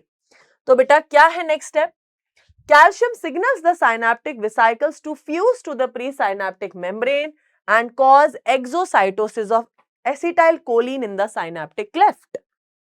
ये क्या कह रही है, ये बेटा इससे बाइंड करती है और इसको कहती है सुन, जाकर यहां पे रिलीज कर दे न्यूरोट्रांसमीटर्स, प्री साइनेप्टिक मेम्ब्रेन पे जा और रिलीज कर दे इन न्यूरोट्रांसमीटर्स को। एक्सोसाइटोसिस मतलब अपना सेल खोल और एग्जिट कर दे इन न्यूरोट्रांसमीटर्स को। तो ये न्यूरोट्रांसमीटर्स बेटा निकल गए। Next step, binding of acetyl Colin with the receptors. तो बेटा यहां पर आपके मसल फाइबर पे होते हैं रिसेप्टर्स, ऐसे छोटे छोटे रिसेप्टर्स। तो ये एसिटाइल कोलिन बेटा बाइंड करता है इन रिसेप्टर्स के साथ। और बेटा वैसे मेम्ब्रेन का पोटेंशियल होता है, मान लो मेम्ब्रेन के अंदर नेगेटिव चार्ज था और बाहर पॉजिटिव चार्ज था, तो जैसे ही ये बाइंड करेंगे ये चार्ज ऑपोजिट हो जाएगा, माइनस बाहर पॉजिटिव अंदर। ठीक है, तो क्या हुआ, as a result sarcolemma gets depolarised. ठीक है, क्या हो गया यहां पे, डीपोलराइजेशन हो गया, मतलब मेम्ब्रेन का पोटेंशियल चेंज हो जाएगा। फिर क्या होगा, फिर बेटा अब सिग्नल भाई मसल फाइबर के अंदर आ चुका है और सार्कोप्लाज्मिक रेटिकुलम के पास पहुंचेगा। ये सिग्नल बेटा अंदर आ गया है, अब ये सिग्नल इस सार्कोप्लाज्मिक रेटिकुलम से बाइंड करेगा और ये सार्कोप्लाज्मिक रेटिकुलम बेटा कैल्शियम रिलीज करेगा सार्कोप्लाज्म में। तो ये क्या करेगा भाई, ये कहेगा ठीक है मुझे पता है तुम्हें मेरे से कैल्शियम चाहिए, ये बेटा कैल्शियम रिलीज करने लग जाएगा। ठीक है, एक बार वापस रिपीट कर देती हूं यहां तक के स्टेप्स। सबसे पहले बेटा एक्सॉन से सिग्नल एक्सॉन टर्मिनल पे आया, जैसे ही यहां पे सिग्नल आएगा कैल्शियम चैनल से कैल्शियम अंदर घुसने लगेगा। कैल्शियम अंदर जाते ही बेटा इन साइनेप्टिक वेसिकल से बाइंड करेगा और कैल्शियम इन्हें कहेगा कि बेटा समय आ गया है साइनेप्टिक वेसिकल्स फटने का। तो ये साइनेप्टिक वेसिकल्स जाएंगे और फट जाएंगे प्री साइनेप्टिक मेम्ब्रेन से बाइंड करके। ये न्यूरोट्रांसमीटर्स एसिटाइल कोलिन बेटा रिलीज होके इस मसल फाइबर के रिसेप्टर से बाइंड करेंगे। अब जैसे मसल फाइबर से बाइंड करेंगे इसकी मेम्ब्रेन पोटेंशियल चेंज हो जाएगी। ठीक है, मेम्ब्रेन का बेटा पोटेंशियल डिफरेंस चेंज हो जाएगा, जैसे अगर माइनस अंदर है पॉजिटिव बाहर है तो उल्टा हो जाएगा। फिर बेटा ये जो टी ट्यूब्यूल्स थे इनके थ्रू ये पहुंचेगा सार्कोप्लाज्मिक रेटिकुलम के पास। सार्कोप्लाज्मिक रेटिकुलम से ये कहेगा कि सुन, कैल्शियम रिलीज कर। और बेटा यहां तक हम पढ़ चुके हैं। अब क्या होगा, ये कैल्शियम रिलीज होने से हुआ क्या आखिरकार? तो बेटा अब ये कैल्शियम बाइंड करेगी टीपीसी से। तो मान लीजिए बेटा, लो this is actin, this is actin. एक तो पता नहीं है पेन का जो एक्टिन, ठीक है। एक्टिन पे बेटा क्या बंधा होता है? मैम एक्टिन से बंधा होता है ट्रोपोमायोसिन, ठीक है। ट्रोपोमायोसिन से कौन बंधा होता है? ट्रोपोनिन, ठीक है। ट्रोपोनिन पे बेटा 3 हिस्से होते हैं, टीपीटी, टीपीआई, टीपीसी। बेटा एक्टिन के पास यहां पे होती है, ऐसे एक्टिन के पास भी ना बाइंड करने की जगह है, ठीक है। इस तरीके से बाइंड करने की एक्टिन के पास पूरी जगह होती है। अब बेटा जैसे ही कैल्शियम बाइंड करेगा, जैसे ही कैल्शियम बाइंड करेगा, तो बेटा क्या होगा, ये एक्टिन पे ये वाली जो साइट है, ये साइट है, यहां से ट्रोपोमायोसिन और आपका ट्रोपोनिन शिफ्ट हो जाएंगे। कैल्शियम ने इस पे बाइंड किया और इसको शिफ्ट कर दिया। ये जगह खाली क्यों की है? ये जगह बेटा इसलिए खाली करी है ताकि मायोसिन इससे चिपक सके। एक्टिन और मायोसिन का काम होता है बेटा एक दूसरे से चिपकना ड्यूरिंग मसल कॉन्ट्रैक्शन। तो बेटा एक्टिन के जो सर पर एक्टिन बाइंडिंग साइट थी मायोसिन के सर पे, वो यहां बाइंड करती है। आप लोगों को मैंने ऐसे दिखाया था कि ये जो मायोसिन है बेटा, ये एक्टिन से बाइंड करेगा, पर ये एक्टिन से तभी बाइंड कर सकता है जब एक्टिन की ये एक्टिव साइट खाली हो। तो बेटा उसके लिए जो सार्कोप्लाज्मिक रेटिकुलम ने कैल्शियम रिलीज करा था, वो कैल्शियम क्या करता है, इस ट्रोपोमायोसिन, इस ट्रोपोनिन को शिफ्ट कर देता है ताकि ये मायोसिन इजीली एक्टिन से चिपक सके, इजीली एक्टिन से चिपक सके। तो बेटा इतना ही काम करना था। तो हमने जो ये इतना सारा मसल कॉन्ट्रैक्शन पढ़ा कि कैल्शियम अंदर आया, उसने साइनेप्टिक वेसिकल से रिलीज करवाए, एसिटाइल कोलिन ने मसल फाइबर को बोला कि सार्कोप्लाज्मिक रेटिकुलम कैल्शियम रिलीज कर, वो कैल्शियम आके इधर बाइंड किया और इसको यहां से हटा दिया, इस जगह को खाली कर दिया। इस जगह को खाली क्यों किया? ताकि यहां पे मायोसिन बाइंड कर सके, ठीक है। अब क्या होगा, अब क्या होता है, अब इसी तरह बेटा आपकी स्लाइडिंग फिलामेंट थ्योरी होती है। अब इस चीज को मैं आपको समझाऊं तो यहां देखेंगे,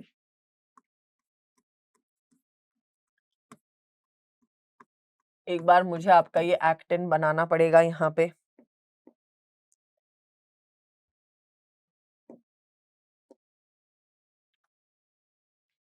अरे हाय, क्या हो गया ये?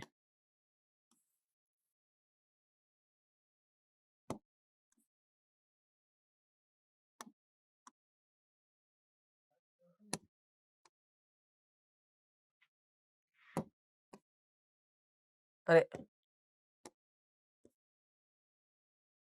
ठीक है, हाँ। अब मैं आपको एक्टिन और मायोसिन के बीच का डिफरेंस दिखाने वाली हूं।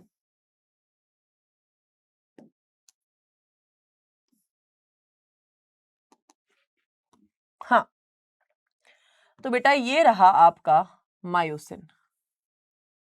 अभी ये मायोसिन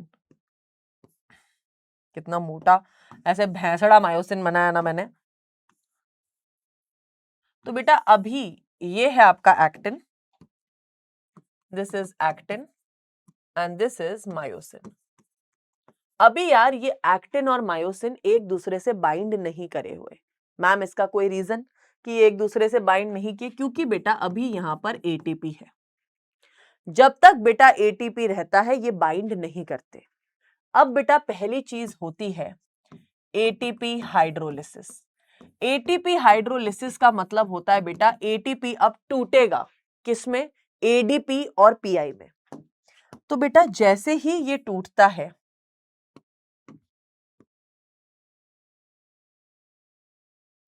किसमें? एडीपी प्लस पीआई में। ये मायोसिन बेटा एक्टिन से अटैच हो जाता है। फिर आता है बेटा पावर स्ट्रोक। पावर स्ट्रोक मतलब बेटा मान लो जब एनर्जी रिलीज हो रही है, एटीपी एडीपी में कन्वर्ट हुआ, तो ये मायोसिन एकदम ऐसे झटका लगता है कॉन्ट्रैक्शन का, तो ये बेटा शिफ्ट होता है ऐसे, एकदम ऐसे ना पावर स्ट्रोक लगता है। इसको बेटा हम कहते हैं क्रॉस ब्रिज। क्रॉस ब्रिज क्या होता है बेटा, जब एडीपी और पीआई बनते हैं तो अचानक से इतनी एनर्जी रिलीज होती है कि ये मायोसिन का हेड एक्टिन पे ऐसे स्लाइड कर जाता है, ऐसे यूं। तो बेटा जैसे ही ये स्लाइड, आय हाय मेरी अंगूठी से मेरे यहां स्क्रैच पड़ गया, जैसे ही ये स्लाइड हुआ तो बेटा ये बनाता है क्रॉस आर्म, क्रॉस ब्रिज। अब मैम ये टूटेगा कैसे, जब वापस एटीपी बनेगा, जैसे वापस एटीपी आएगा ये क्रॉस आर्म ब्रेक हो जाएगी। एटीपी के आते ही बेटा ये क्रॉस आर्म वापस ब्रेक हो जाती है। ये कहती है ओके ओके हट जाते हैं हम। तो बेटा जैसे ही एटीपी वापस आएगा ये डिटैच हो जाएंगे, एटीपी वापस टूटेगा तो वापस सेम प्रोसेस। तो बेटा इसी को कहते हैं स्लाइडिंग फिलामेंट थ्योरी। सबसे पहले क्या होता है बेटा, यहां पे आप देखो, ध्यान से देखना, ठीक है, यहां पे ध्यान से देखना। Myosin head split ATP and becomes reoriented energised. ठीक है, जैसे ही बेटा एटीपी आता है ये अलग हो जाते हैं। ठीक है, जैसे ही बेटा एटीपी एडीपी और पी में टूटता है ये अटैच हो जाता है एंड बनाता है क्रॉस ब्रिज। ठीक है, जैसे ही एटीपी आता है ये वापस अलग हो जाता है। ठीक है, ये चीज हमें समझने की जरूरत है। एटीपी के आते ये दूर हो जाते हैं, जैसे ही एटीपी टूटता है वापस अटैच हो जाते हैं। और ये अटैच कब हो रहे हैं, जब मसल कॉन्ट्रैक्ट हो रही है। This is only called as sliding filament theory. ठीक है, आप लोगों ने समझ लिया। तो ये क्या था बेटा, मसल कॉन्ट्रैक्शन क्या होता है, जंक्शन ऑफ न्यूरॉन और मसल फाइबर के बीच में न्यूरोमस्कुलर जंक्शन बनती है, जिसमें बेटा एक मोटर न्यूरॉन एक मसल फाइबर के बीच में एक कनेक्शन होता है, जो हमने पढ़ा। क्या पढ़ा हमने, अब पूरा समझो, वापस से एक बार रिपीट कि भाई कैल्शियम सिग्नल आया, कैल्शियम अंदर घुसी, साइनेप्टिक वेसाइकल से बाइंड करी, साइनेप्टिक वेसाइकल फटा, न्यूरोट्रांसमीटर रिलीज हुआ, वो मसल फाइबर के सार्कोप्लाज्मिक रेटिकुलम से बाइंड किया, इसने कैल्शियम रिलीज किया। कैल्शियम बेटा इस थिन फिलामेंट के ट्रोपोनिन की टीपीसी साइट से बाइंड करी, इसको हटाया, इस जगह को खाली किया एक्टिन की, ताकि यहां पे मायोसिन बाइंड कर सके। तो बेटा जैसे ही अब एटीपी टूटेगा ये हेड बेटा मायोसिन का हेड एक्टिन से बाइंड कर जाएगा। और बेटा इसी को कहते हैं क्रॉस ब्रिज, क्योंकि बहुत एनर्जी रिलीज होती है, पावर स्ट्रोक आता है। फिर बेटा जैसे ही एटीपी वापस आएगा ये वापस अलग हो जाएगा। ठीक है, अब बेटा दो तरीके के मसल फाइबर्स आते हैं, red fibres and white fibres. बेटा मसल फाइबर आपके ऐसे दो तरीके के ये होते हैं, दैट इज रेड कलर के एंड व्हाइट कलर के। अब यार रेड वाले रेड क्यों होते हैं, क्योंकि उसमें मायोग्लोबिन होता है, और व्हाइट वाले में मायोग्लोबिन एब्सेंट होता है। ठीक है, रेड वाले जो मसल फाइबर्स होते हैं बेटा, इनको आप यूज करते हो, देखो यहां पे, ये बेटा आपकी एरोबिक एक्सरसाइजेस, जैसे आप नॉर्मली साइकिलिंग कर रहे हो, जॉगिंग कर रहे हो, स्विमिंग कर रहे हो, तब ये फाइबर्स बेटा यूज होते हैं। ठीक है, जैसे आपकी बैक की मसल, आपकी लेग की मसल्स। ठीक है, नॉर्मल समय पे तो ज्यादा एनर्जी चाहिए होती है। ठीक है, ज्यादा माइटोकॉन्ड्रिया, ज्यादा एरोबिक रेस्पिरेशन है ऑक्सीजन की प्रेजेंस में, मसल कॉन्ट्रैक्शन नहीं हो रहा है, एग्जाम्पल आपकी बैक की मसल्स। बेटा व्हाइट मसल फाइबर्स जो होते हैं एन एरोबिक रेस्पिरेशन करते हैं। ठीक है, एनाएरोबिक वो करते हैं कंडीशंस में, तो इसमें माइटोकॉन्ड्रिया कम होते हैं, एनाएरोबिक। सार्कोप्लाज्मिक रेटिकुलम यूज होता है, आई बॉल की मसल। ठीक है यार, जब आप एक्सेसिव मसल यूज करते हो, जब आपने देखा होगा आपके पाँव में क्रैम्प्स आने लगते हैं, वो क्यों आते हैं, क्योंकि बेटा आपकी मसल्स में लैक्टिक एसिड बनता है, इस वजह से आपकी मसल्स में क्रैम्प्स आते हैं, और आप जब बहुत भाग लो, बहुत स्विमिंग कर लो, तो दर्द होने लगता है। और बेटा आपकी इंफॉर्मेशन के लिए बताती हूँ, एक बहुत कंडीशन होती है बहुत प्यारी, जिसे कहते हैं रिगर मोर्टिस। आपने देखा होगा बेटा बहुत मूवीज में, जब कोई इंसान मर जाता है उसकी बॉडी एकदम टाइट हो जाती है। It is a condition which a dead body is in a contracted state. जब यूजुअली कहते हैं अगर किसी मरे हुए इंसान ने अंगूठी वगैरह पहनी हुई है तो अब उस अंगूठी को वहां से निकालने का एक ही जरिया है कि उनकी अंगूठी को निकालना है आपको बाहर। मेरी अंगूठी फंस गई भाई ठीक है, निकालना है अगर आपको उनकी अंगूठी को आपको ऐसे निकालना है बेटा, तो उसके लिए आपको उनकी अंगूठी क्या उंगली ही काटनी पड़ेगी, बिकॉज मसल कॉन्ट्रैक्टेड हो गई है।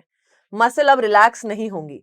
मसल रिलैक्स क्यों नहीं होंगी? क्योंकि बेटा जब इंसान मर जाता है तो उसकी बॉडी में एटीपी नहीं बनता, और मसल्स बेटा रिलैक्स तभी होती हैं जब एटीपी बनता है, तभी तो मायोसिन एक्टिन से दूर जाएगा।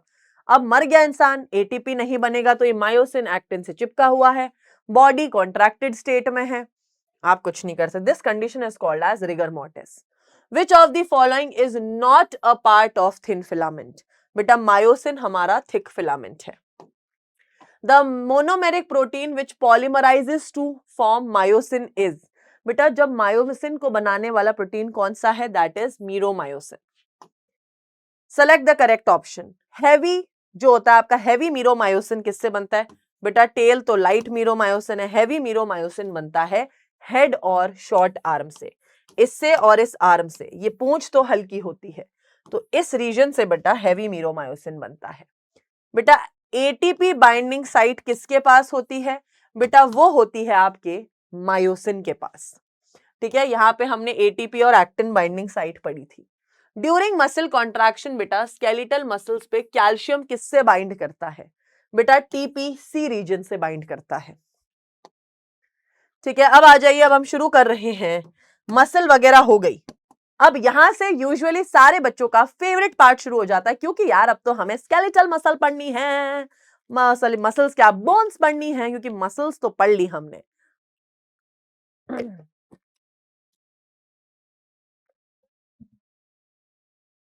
तो जब मसल्स पढ़ लेते हैं ना तो एक जिंदगी में ऐसा ना रिलैक्सेशन सा आ जाता है, ऐसा लगता है ओ वाओ यार मजा ही आ गया, मसल्स पढ़ ली हमने तो अब तो हड्डी बढ़ेंगे, है ना। तो अब आता है human skeletal system. Skeletal system बेटा हड्डियों और कार्टिलेज से बना होता है। आपकी बॉडी का बेटा ये जो ढांचा है, finally we have a new Skillu member in our family. Say hi Skillu, this is a short skeleton बेटा। तो आई थिंक जो पहले हमारे पास है ना बहुत बड़ा स्केलेटन था जिसको उठाने में बड़ी डिफिकल्टी होती थी, but now I feel this is a Chutku is here, Chutku Skillu is here, so say hi, hi everybody. तो बेटा आपकी जो बॉडी का ढांचा होता है वो बोन्स और कार्टिलेज से मिलके बना होता है। ठीक है, यहाँ पे आपको पता होना चाहिए बेटा कि आपके कनेक्टिव टिश्यू होती हैं बोन और cartilage, specialise connective tissue. Bone का मैट्रिक्स बेटा कैल्शियम से बनता है, कार्टिलेज का मैट्रिक्स आपका कॉन्ड्राइटिन सल्फेट से बनता है। ठीक है, अब बेटा ह्यूमन स्केलेटल में टोटल कितनी बोन्स होती हैं? बता बेटा। तो total of 206 bones are there in our body. अब ये 206 हड्डियां आपकी बॉडी में किस तरीके से प्रेजेंट होती हैं? तो बेटा आपके हेड में होती हैं। कितनी हड्डी होती है आइए गिनते हैं। तो बेटा आपका हेड के अंदर आता है सबसे पहले आपकी खोपड़ी, तो आता है आपका skull, this is the skull part. तो बेटा स्कल में सबसे ऊपर है ये टोपी जिसे कहते हैं क्रेनियम। तो बेटा क्रेनियम में होती हैं 8 बोन्स। फिर आता है बेटा फेस, फेस में होती हैं ओवरऑल 14 बोन्स। ठीक है, हायोइड बोन बेटा एक ऐसी बोन है जो आपके स्कल से अटैच नहीं होती है, फ्री फ्लोटिंग होती है, जो होती है एक। बेटा आपके कान में, आपके एक कान में 3 बोन्स होती हैं, विच मींस दोनों कान में होती हैं ओवरऑल 6 बोन्स। तो अगर आप बेटा प्लस करेंगे 21 + 8 29, so you have 29 bones in your head. तो अगर हम सिर्फ इस खोपड़ी खोपड़ी की बात करें और इसके आसपास के एरिया की, तो ये बेटा 29 बोन्स बनाता है। फिर आती है बेटा आपकी रिब्स, दैट इज ये। तो बेटा आपकी रिब्स और स्टर्नम कितना होता है? तो स्टर्नम बेटा एक ही होती है हमारी। ठीक है, स्टर्नम इज जस्ट 1। रिब्स बेटा 12 पेयर्स होते हैं, 12 यहां पे 12 यहां पे, विच कैलकुलेट्स टू 24, विच मीन्स हमारे पास टोटल 25 बोन्स हैं रिब्स और स्टर्नम को मिलाकर। देन आता है बेटा आपकी रीढ़ की हड्डी which is called as the vertebral column. आपकी इस वर्टिब्रल कॉलम में बेटा कितनी हड्डियां होती हैं? So we have a total of 26 bones in the vertebral column.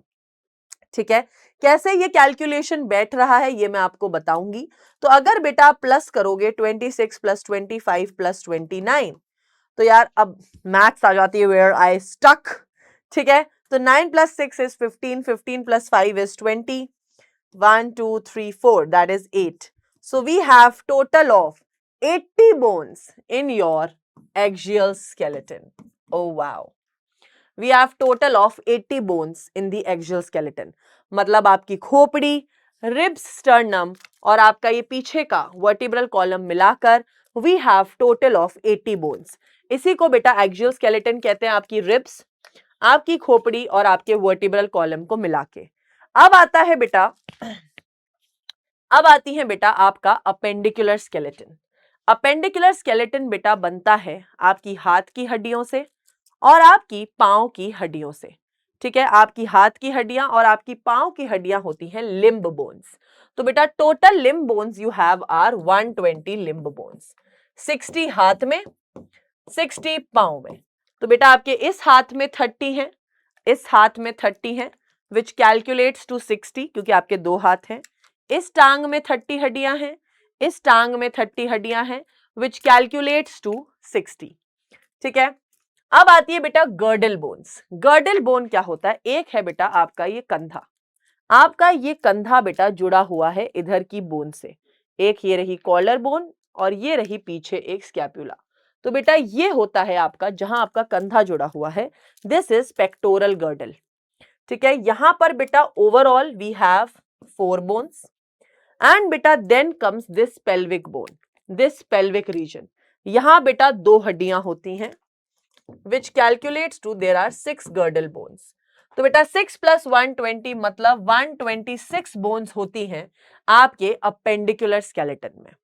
मतलब आपके हाथ, आपके पांव, आपकी शोल्डर की बोन और आपकी पेल्विक रीजन की बोन मिलाकर होती है टोटल 126।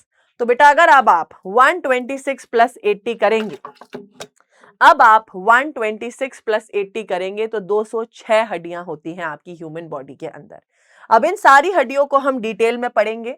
सबसे पहले हम पढ़ेंगे एक्सियल स्केलेटन को, फिर बेटा हम पढ़ेंगे अपेंडिकुलर स्केलेटन को। तो let's start with the axial skeleton का सबसे पहला हिस्सा, दैट इज योर हेड, जिसमें बेटा ओवरऑल होती हैं 29 बोन्स, जिसमें सबसे पहले आता है आपका क्रेनियम। क्रेनियम में बेटा सबसे आगे की तरफ है आपकी फ्रंटल बोन। फ्रंटल बोन बेटा एक ही होती है। फिर आती है बेटा ये दो, ठीक है, these are the parietal bones, जो बेटा होती हैं 2। टेम्पोरल बोन बेटा आपके जस्ट कान के ऊपर होती है, तो आपके 2 कान हैं तो ये आपके कान के 2 कान के ऊपर होती है, which makes it 2 temporal bones. Occipital bone होती है बेटा आपकी पीछे की तरफ और ये एक ही होती है। फिर आती है बेटा स्फिनॉइड और इथमॉइड, ये भी एक एक ही होती हैं। ठीक है, तो यहां पर बेटा जानने की बात यह है, अगर आप इसे कैलकुलेट करेंगे तो this calculates up to 1 + 2 3, 3 + 2 5, 6 7 8, total of 8 bones in your head forms your cranium. मतलब आपके सर की ये जो बेटा टोपी है, ये जो टोपी है, आउच आउच यार मेरे हाथ में लग गई और स्केलेटन निकल गया। आउच भाई साहब, इट्स इमोशनल डैमेज हो चुका है मेरे को। तो बेटा ये जो आपके सर की ये जो बोन है, दिस इज द क्रेनियम, और ये क्रेनियम बेटा बनी होती है 8 बोन से। ठीक है, किससे बनी है ये? It is made from 8 bones, that is सबसे आगे की फ्रंटल। ठीक है, अब मैं इसको ड्रॉ करके दिखा सकती हूं आपको। तो बेटा आप देखो सबसे आगे की फ्रंटल दिस, फिर बेटा ऊपर की 2, ठीक है, यहां 2 हैं, दिस इज पेराइटल। फिर बेटा ये पीछे ऑसिपिटल, आगे फ्रंटल, ये पेराइटल। अब ये साइड में है बेटा 2 टेम्पोरल, यहां और यहां।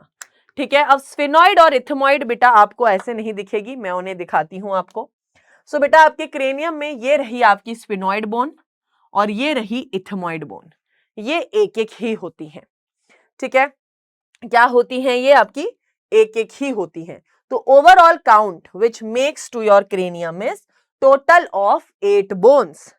तो भाई हम लोग क्या देख रहे थे कि भाई हमारे क्रेनियम में टोटल 8 हड्डियां हो चुकी हैं, बट बेटा आपकी इन 8 हड्डियों में क्या है, यहां पे बेटा आपकी जो स्फिनॉइड बोन होती है इसमें एक कैविटी होती है, एक जगह होती है कॉल्ड एज सेला टर्सिका। उस जगह बेटा इनक्लोजेस पिट्यूटरी ग्लैंड। तो बेटा आपके दिमाग के अंदर जो एक पिट्यूटरी ग्लैंड होती है वो इसी हड्डी की कैविटी में प्रेजेंट होती है, सेला टुर्सिका उस कैविटी का नाम है, और उस कैविटी के अंदर पिट्यूटरी ग्लैंड होती है। बेटा आपका जो स्कल है आप देखेंगे इसमें बेटा एक फोरामिन होता है, इस फोरामिन को कहते हैं फोरामिन मैग्नम। बेटा इस फोरामिन मैग्नम से ही आपकी स्पाइनल कॉर्ड अटैच होती है। तो अगर आप बेटा यहाँ पे देखेंगे आपके बेटा खोपड़ी पे से, स्कल में से यहाँ पे बेटा एक छेद है जहां से ये अटैचमेंट हो रहा है। तो बेटा ये जो छेद है this is only foramen magnum, जिससे बेटा आपकी स्पाइनल कॉर्ड अटैच होगी। ठीक है, जिससे आपकी स्पाइनल कॉर्ड अटैच होगी। फिर बेटा आगे बढ़ते हैं हम लोग, that is let's come to your facial bones.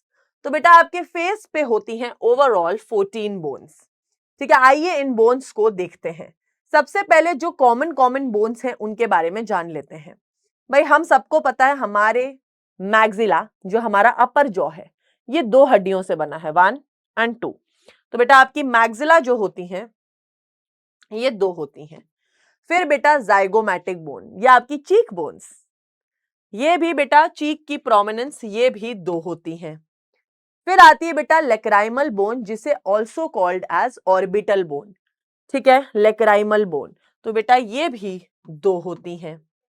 फिर बेटा आप मुंह खोलोगे आपका यहाँ पे होता है पैलेट। तो आपके पैलेट के सेंटर में एक लाइन निकलती है क्योंकि ये 2 पैलेट ज्वाइन हो रखे हैं, तो पैलेटाइन बोन भी 2 होती हैं।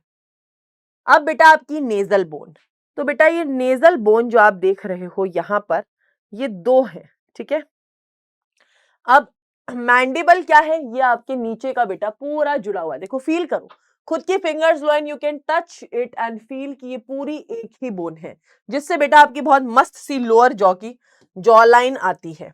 ठीक है, वूमर एक बोन होती है बेटा जो यहाँ सेंटर में होती है, ये एक ही होती है। इंफीरियर नेजल कॉन्का और नेजल बोन दिखाती हूँ। ठीक है, सो यहाँ पे आप देख पा रहे होंगे ये जो साइड में आपको ये दिख रही हैं 2, this is inferior nasal concha, और बीच में बेटा जो ये आप देख रहे हो दिस इज वूमर, और ये बेटा नेजल बोन है जो ऊपर की तरफ है यहाँ पे। ठीक है, तो बेटा आपकी नेजल बोन भी है 2 एंड आपकी इंफीरियर नेजल कॉन्का है 2। प्लस करें, 2 + 2 4, 4 + 2 6, 6 + 2 8, 8 + 2 10, 10 + 2 12, 13 एंड 14।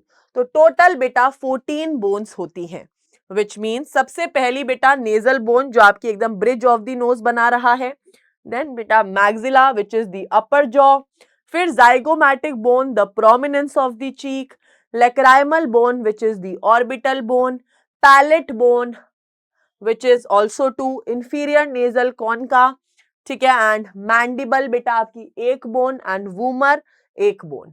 ठीक है, फिर बेटा आती है हायोइड बोन। मैंने क्या कहा था, ये बेटा एक फ्लोटिंग बोन होती है जो ऐसे फ्लोट कर रही है, स्कल से अटैच्ड नहीं है, इट इज हायोइड और ये एक ही होती है। ठीक है, located below buccal cavity, U shaped की होती है। As per NCERT hyoid skull का पार्ट नहीं है, it does not articulate with any other bone. ठीक है, फिर आते हैं आपके कान की हड्डियां। बेटा आपके कान में आपके मिडल ईयर में देयर आर 3 बोन्स। ठीक है, malleus, incus and stapes, there are 3 bones, malleus, incus and stapes. ये बेटा आपके एक कान में 3 है, मतलब 2 कान में 2 होंगी, विच मेक्स अप टू 6। तो बेटा आपके कान में टोटल 6 बोन्स होती हैं, 3 इस कान में 3 इस कान में। मैलियस बेटा हैमर जैसी, हथौड़े जैसी दिखती है, इनकस बेटा एनविल जैसी, और स्टेप स्टरअप जैसी दिखती है, इसलिए इनको हैमर, एविल और स्टरअप भी कहते हैं। फिर बेटा आता है आपकी स्टर्नम बोन जो एकदम बिल्कुल चेस्ट रीजन में एकदम मिडल में है, जहां से बेटा आपकी रिब्स अटैच्ड है। ठीक है, this is called as sternum, जो एकदम सिंगल चपटी बोन होती है, एकदम वेंट्रल साइड पे मिड थोरैक्स रीजन में होती है। ठीक है, इससे बेटा आपकी ये कॉलर बोन्स क्या है, कॉलर बोन्स भी बेटा आपकी स्टर्नम से ही जुड़ रही होती है ना कॉलर बोन। सब लोग कहते हैं ओ माय गॉड तेरी तो कॉलर बोन्स बहुत प्रोमिनेंट है यार, तू कितना सुंदर है तू तो। ठीक है, कॉलर बोन्स। अब बेटा हम बात करते हैं रिब्स की। So we have 12 pair of ribs. कैसे पता करेंगे? तो यार सेंटर में होती है हमारी प्यारी प्यारी स्टर्नम। इस स्टर्नम से बेटा स्टार्टिंग में अटैच होती हैं 1 2 3 4 5 6 7। तो बेटा स्टार्टिंग की जो 7 रिब्स होती हैं, मतलब 1 2 3 4 5 6 7, ये बेटा स्टर्नम से अटैच्ड होती हैं। इन रिब्स को बेटा हम लोग कहते हैं ट्रू रिब्स। तो बेटा स्टार्टिंग की जो पहली 7 रिब्स हैं, मतलब पहली 14, इस साइड भी ये 7 होंगी जो स्टर्नम से अटैच्ड है। बेटा ये डायरेक्टली अटैच नहीं होती, यहां पे होता है कोस्टल कार्टिलेज।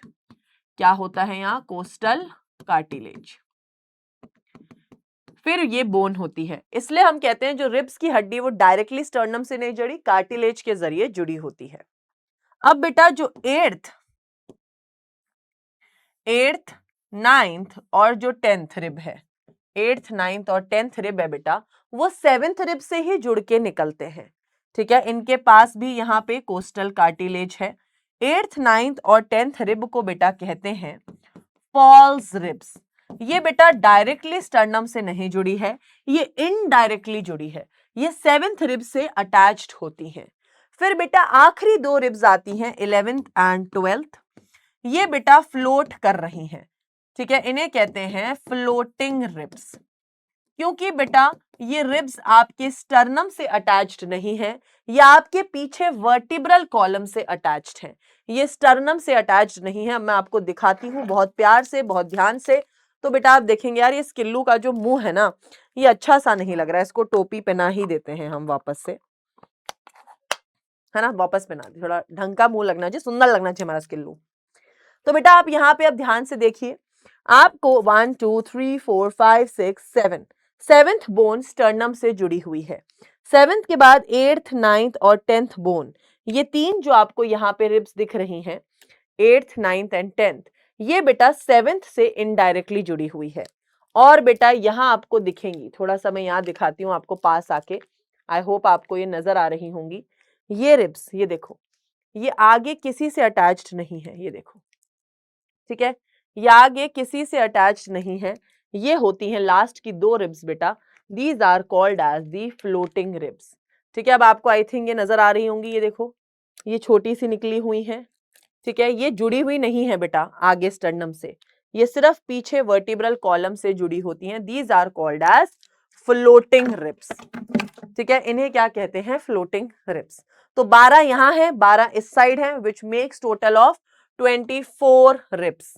ठीक है, इन्हें बायसिफेलिक कहते हैं, क्योंकि बेटा रिब्स जब पीछे वर्टिब्रल कॉलम से जुड़ती हैं तो वो कुछ ऐसी होती हैं ताकि ये वर्टिब्रल कॉलम से जुड़ पाए, इसलिए इन्हें कहते हैं बायसिफेलिक, ये वर्टिब्रल कॉलम में जाके जुड़ती हैं।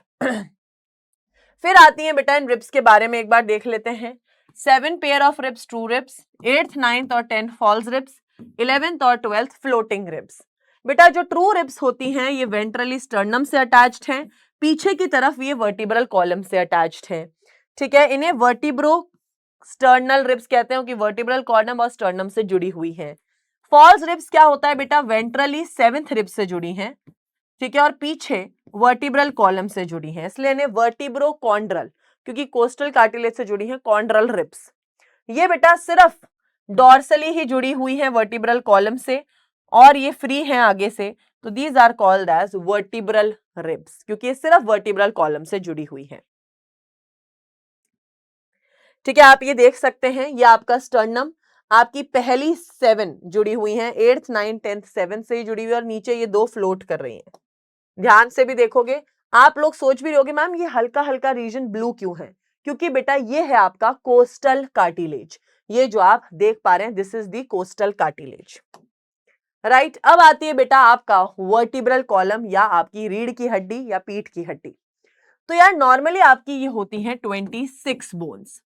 अब वर्टिब्रल कॉलम बेटा बना होता है अलग अलग हड्डियों से। तो कैसे बना होता है देखते हैं, अभी आपको दिखाती हूं। तो ड्रॉ करेंगे हम।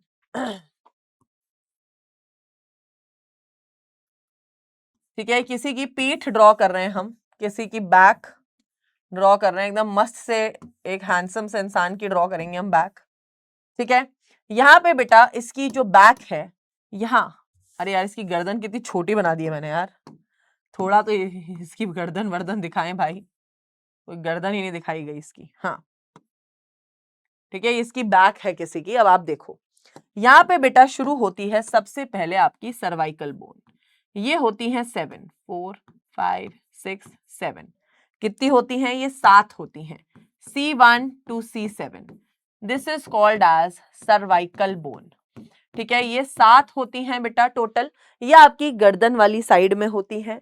जो भी बोन्स बेटा आपकी गर्दन की तरफ होती हैं ये, these are called as cervical bones. Cervical bones के नीचे बेटा शुरू होती हैं, दैट इज thoracic bones 1, 2, 3, 4, 5, 6, 7, 8, 9, 10, 11, 12। तो बेटा T1 से T12 तक तो बेटा thoracic bones होती हैं आपकी टोटल 12। ठीक है, कितनी होती हैं आपकी thoracic bones? Total number is 12। thoracic bones के बाद बेटा आती है आपकी लंबर बोन। 5 होती है, 1, 2, 3, 4, 5, L1 से L5। These are called as lumbar bones which are 5 in number। फिर बेटा नीचे आती है सैक्रल एंड उसके नीचे होती है कॉक्लीजियल। तो बेटा दिस इज सैक्रल एंड ये होती है कॉकेक्स या कॉक्लीजियल कह लो।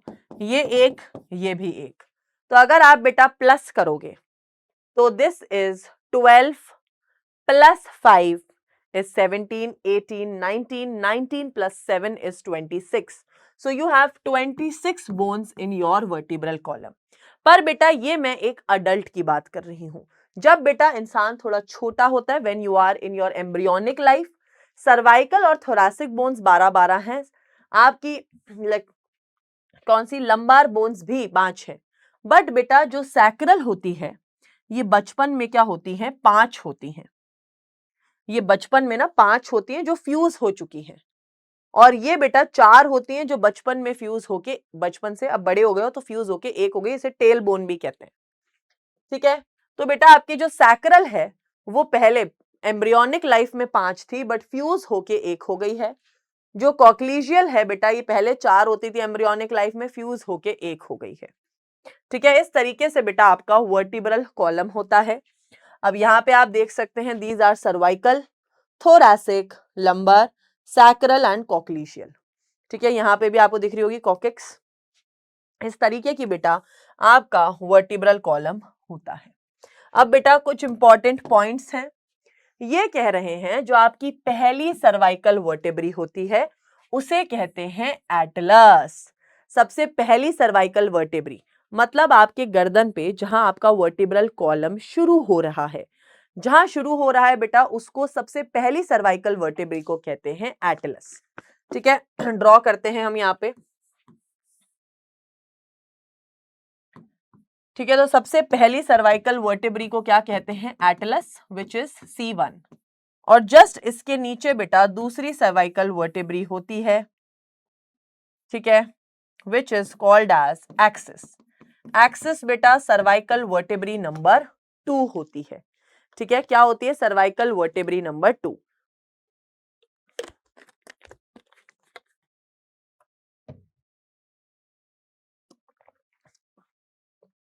तो जो फर्स्ट सर्वाइकल बना वर्टेब्री है एटलस, ये बेटा आपके occipital condyle of the skull से, क्योंकि बेटा आपका जो स्कल होता है,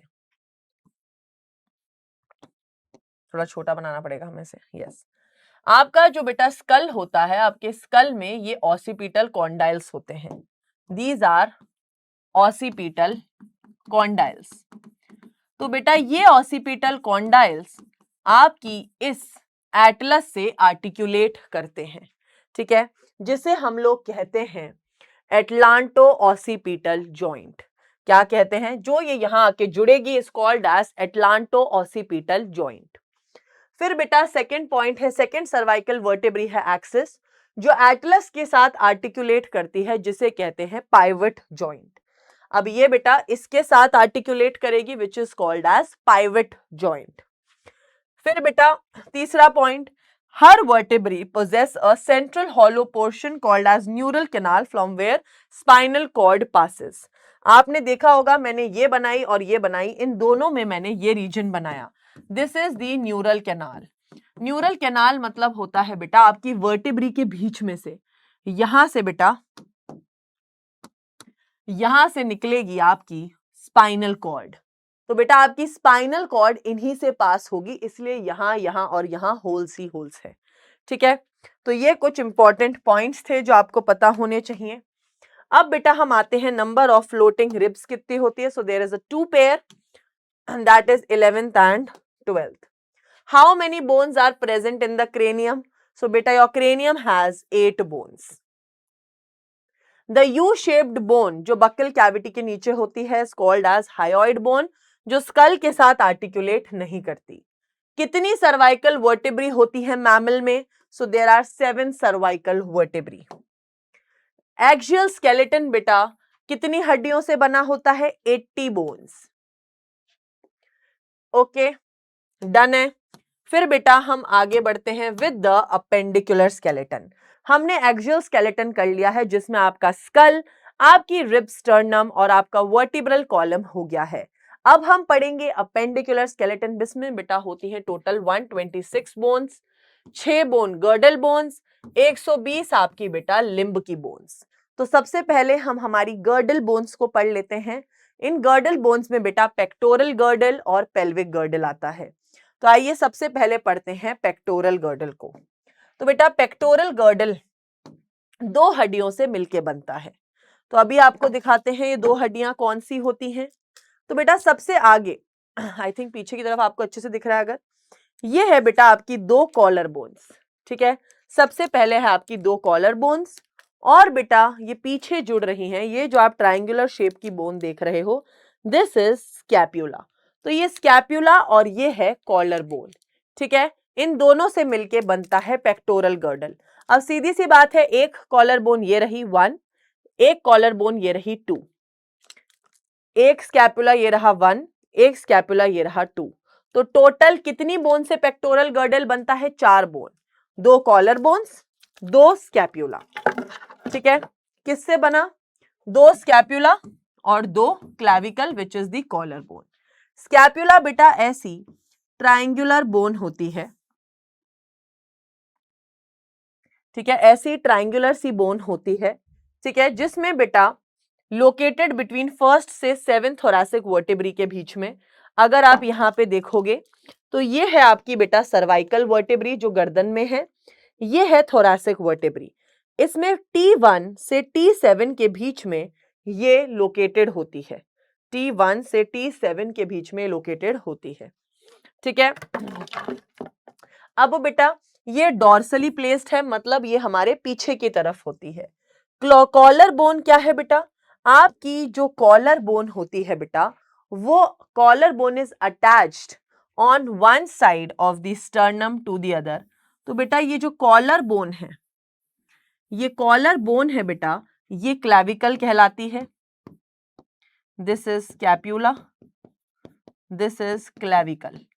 तो बेटा ये क्लैविकल आपकी स्कैपुला से जिस जगह पे जुड़ रही है, this is called as acromion process, ठीक है, इसे कहते हैं एक्रोमियन प्रोसेस। ये जो जगह है बेटा, this is called as glenoid cavity. Glenoid cavity क्योंकि बेटा यहां पर आके आपकी हाथ की हड्डी जुड़ती है, ठीक है, यहां आके आपकी हाथ की हड्डी जुड़ती है, ठीक है। This is the collar bone जहां अटैच हो रही है, this is called as acromion process, ठीक है। Collar bone attach to the acromion on one side and the sternum, क्योंकि बेटा ये जो कॉलर बोन है आपकी, ये आगे आपकी स्टर्नम से जुड़ रही है, पीछे ये क्लैविकल से जुड़ रही है। अगर आप ध्यान से देखेंगे इस स्केलेटन के अंदर भी तो आपको नजर आएगा ये कॉलर बोन आगे से तो स्टर्नम से जुड़ रही है और बेटा पीछे ये इधर किससे जुड़ रही है, इस स्कैप्यूला से जुड़ रही है। ये स्कैपुला में जहां से जुड़ रही है बेटा, दिस इज एक्रोमियन प्रोसेस। ठीक है, तो बेटा इतना हमने देख लिया।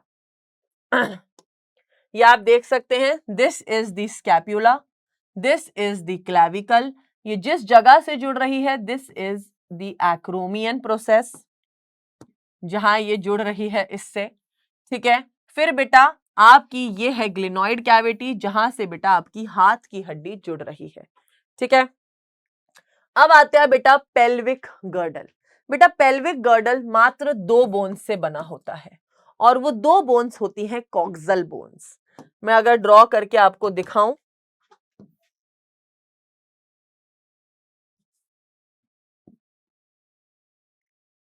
ठीक है, अभी आपको दिखा रही हूं।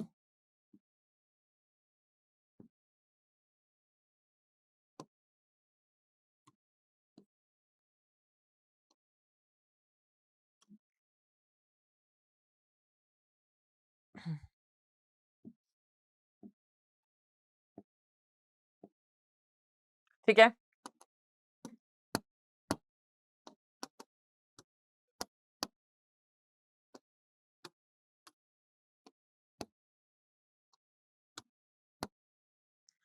तो बेटा आपकी जो कॉक्सल बोन होती है, एक कॉक्सल बोन ये है, एक कॉक्सल बोन ये है।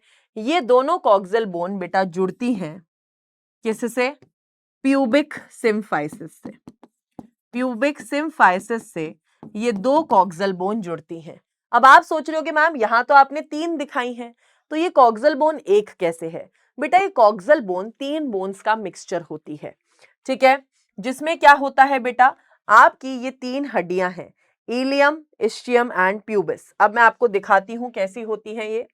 अब आप यहां देखो, सबसे बड़ी जो आपको यहां दिख रही है, दिस इज द इलियम। ठीक है, ये कौन सी है बेटा आपकी, इलियम। फिर बेटा ये नीली जो आप देख रहे हो, दिस इज प्यूबिस, और ये जो देख रहे हो इज इस्चियम। ये तीनों बोन बेटा मिलकर बनाती हैं कॉक्सल बोन। तो बेटा एक कॉक्सल ये रही, एक कॉक्सल बोन ये रही।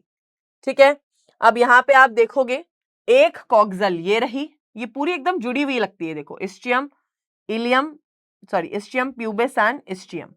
अब यहां पे आप देखो बेटा, ये कॉक्सल बोन और ये कॉक्सल बोन जुड़ी हुई हैं एक साथ, this is called as pubic symphysis.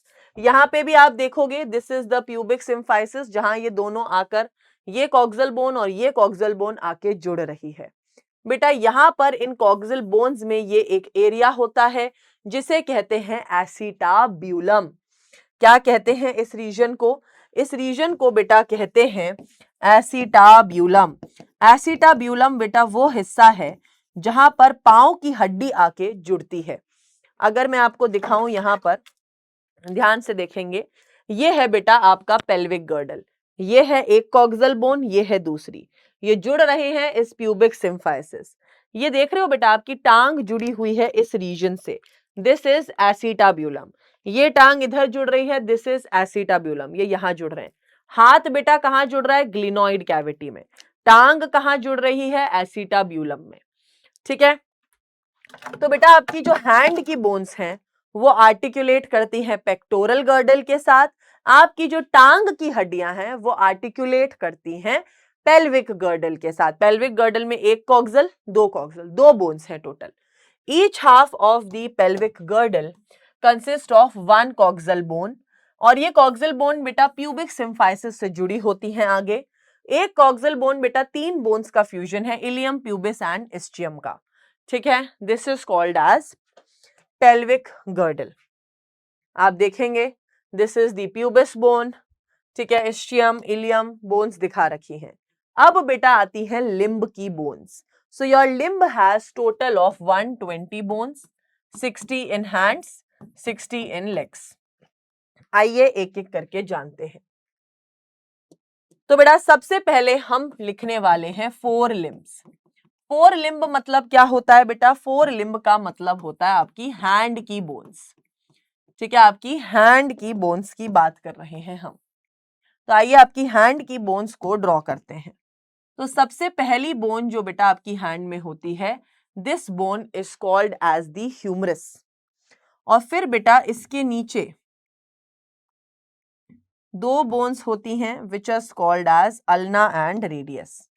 तो बेटा यहाँ पे सबसे पहले आती है, हम एक ही हार्ट ड्रॉ कर रहे हैं, ह्यूमरस एक, ठीक है। अब यहाँ पे ध्यान रखना, we have radius which is also one bone and we have ulna which is also one bone. अब बेटा आती है आपकी कलाई की हड्डियां जिन्हें कहते हैं कार्पल्स। ये कार्पल्स बेटा 1 2 3 4 5 6 7 8, टोटल 8 बोन्स होती हैं इस कार्पल्स में। तो आप कह सकते हो कार्पल्स आर 8। बेटा कार्पल से निकलती हैं मेटाकार्पल्स जो होती हैं 5, क्योंकि आपके हाथ में यहां से बेटा 5 उंगलियां निकलेंगी, तो ये होते हैं आपके 5, 1 2 3 4 5, ठीक है। इस तरीके से ये आपकी होती है। अब बेटा आपकी 5 उंगलियों का अलग अलग साइज होता है, हर उंगली में भी हड्डी है। आपके अंगूठे में बेटा 2 हड्डियां हैं, बाकी हर उंगली में 3 हड्डियां होती हैं, ठीक है। आप ये नॉर्मली भी देखोगे आपकी उंगली में 3 सेपरेशंस हैं, पर अंगूठे में बेटा 2 ही सेपरेशन होते हैं। तो आपके अंगूठे में बेटा, आपके अंगूठे में 2 हैं, बाकी आपकी हर उंगली में 3 हड्डियां हैं, ठीक है। इन्हें कहते हैं बेटा, दीज आर कॉल्ड एज, ऊपर वाली है मेटाकार्पल्स जो है बेटा 5, फैलेंजेस होती हैं बेटा 14, जिसमें बेटा आपके अंगूठे में होती हैं 2, बाकी बेटा 3 3 और 3 होती हैं। तो अगर हम गिने तो 1 ह्यूमरस, 2 एक radius, 3 plus 8 11, 11 plus 5 16, 16 plus 14 which makes 30 bones in one hand. तो अगर बेटा आपके वन हैंड में 30 बोन्स हैं, विच मीन्स 2 हैंड्स में 60 बोन्स होंगी, इसी तरीके से, ठीक है। Humerus 1, ulna 1, radius 1, carpals 8, metacarpals 5, phalanges 14, अंगूठे में 2, बाकी सब में 3 3। अब बेटा हम ड्रॉ करेंगे आपकी हाइंड लिम्ब। हाइंड लिम्ब क्या होता है बेटा, आपकी लेग बोन्स, लेग की हड्डियां। तो आइए बेटा आपकी पांव की हड्डी को ड्रॉ करते हैं। बेटा आपकी पांव में होती है सबसे लंबी हड्डी which is called as femur, which is also called as the thigh bone, ठीक है। फिर यहाँ पे बेटा होती है एक बहुत ही पतली सी हड्डी और एक होती है थोड़ी मोटी हड्डी, ठीक है। आप यहाँ देखोगे तो आपको यहाँ नजर भी आएगा कि आपकी एक हड्डी बहुत पतली है, एक हड्डी मोटी है। तो बेटा जो मोटी हड्डी होती है ये तो होती है फीमर, जो बेटा एक ही होती है। ये पतली हड्डी को बेटा कहते हैं फिब्यूला, जो एक होती है। इस मोटी हड्डी को कहते हैं टीबिया, जो भी एक होती है। अब आइए, अब बेटा यहाँ पे कार्पल्स के बाद आते हैं टार्सल्स। जैसे आपके हाथों में होती थी कार्पल्स, बेटा पांव में होते हैं टार्सल्स। ये बेटा 7 ही होते हैं। कार्पल्स तो जैसे 8 थे, बट बेटा टार्सल्स बेटा 7 ही होते हैं। फिर आपकी पांव में भी 5 उंगलियां होती हैं, तो बेटा यहां पे भी 5 मेटाटार्सल्स होते हैं। These are metatarsals. वहां थे मेटाकार्पल्स, यहां है मेटाटार्सल्स।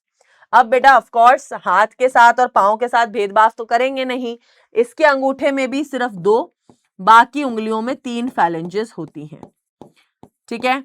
सिर्फ अंगूठे में होती है बेटा 2, बाकी सब में 3 3 फैलेंजेस, तो ओवरऑल फैलेंजेस हो गई 14। अब आप सोच रहे होगे अगर आप इन हड्डियों को प्लस करोगे तो 29 ही बनता है। 1 + 2 + 3 3, 3 + 7 10, 10 + 5 15 और 15 + 14 इज 29। मैम आखिरी वो एक हड्डी कहां है?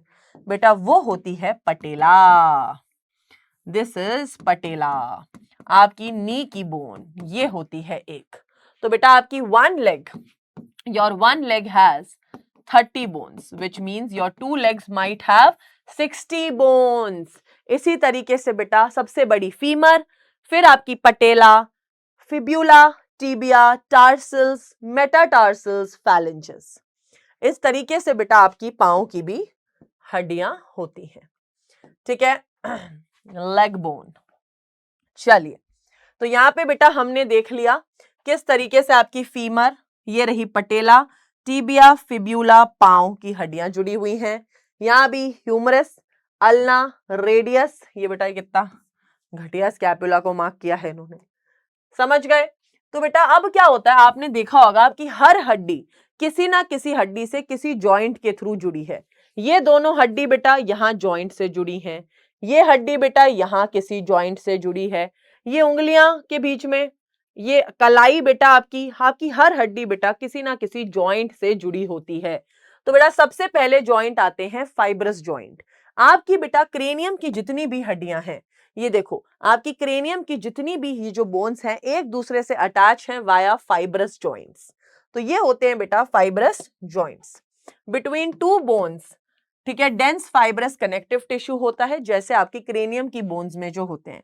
कार्टिलेजिनस जॉइंट होते हैं between two bones, cartilage is present in the form of joint, जैसे आपकी वर्टिब्रल कॉलम के बीच में।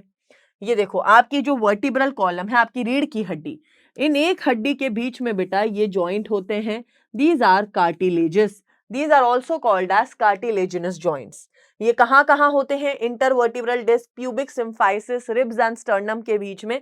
एग्जाम्पल्स याद होने चाहिए। फिर आते हैं the most important joint, that is synovial joints. Synovial joints बेटा ऐसे जॉइंट्स होते हैं जो बेटा कार्टिलेज के बीच में, यहाँ पे साइनोवियल मेम्ब्रेन होती है, साइनोवियल फ्लूइड भरा होता है, और synovial joints are of many types. तो मैं आपको सिखाती हूँ साइनोवियल जॉइंट्स आपके कैसे कैसे होते हैं। उसके लिए बेटा हमें सबसे पहले आपके हाथ की हड्डियां जो हैं वो मैं बना के दिखाती हूं, ताकि बेटा इजीली हम इन जॉइंट्स के बारे में समझ पाएंगे।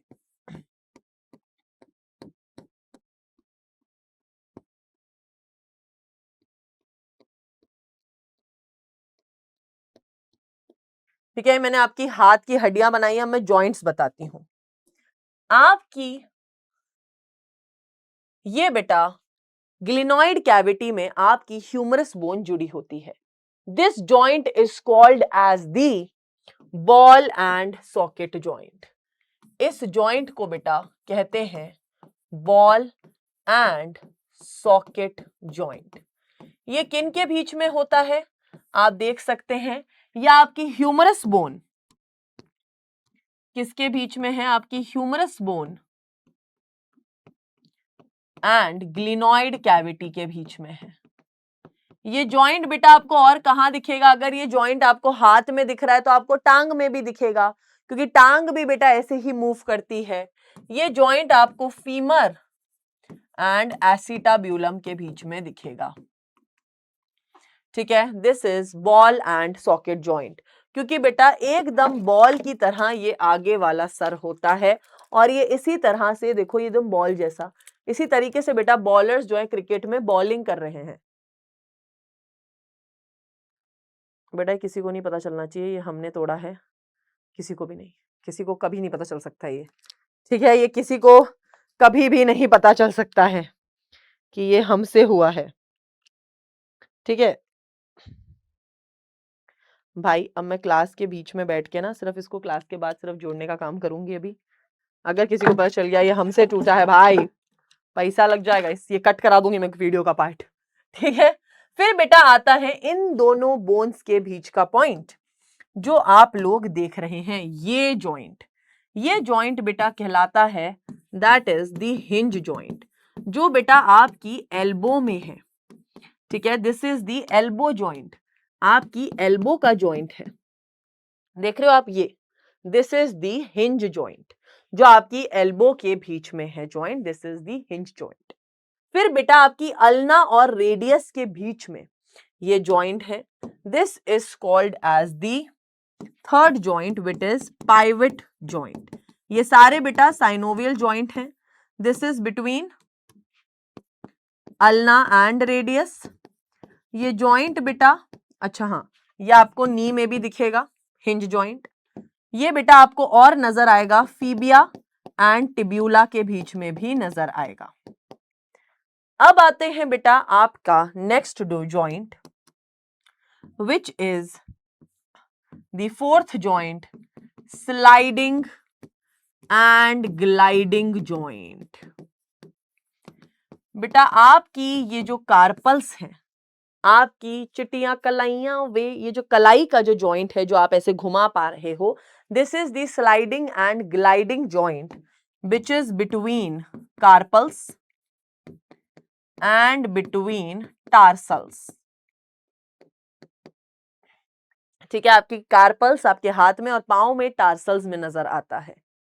फिर बेटा आपको नजर आता है यहां पर एक joint which is between carpals and metacarpals, this is the fifth joint. ठीक है, अब बेटा आप जब भी कोई जॉइंट पढ़ते हैं, ठीक है, आपको हर चीज का बहुत ध्यान रखना पड़ता है, नहीं? दिस इज, ये आपका अगर स्लाइडिंग एंड, अब यार यहाँ पे क्या होता है, जितने भी जो जॉइंट्स है ना, इनके नाम में बहुत इजीली सब कंफ्यूज हो जाते हैं। क्यों कंफ्यूज हो जाते हैं यार?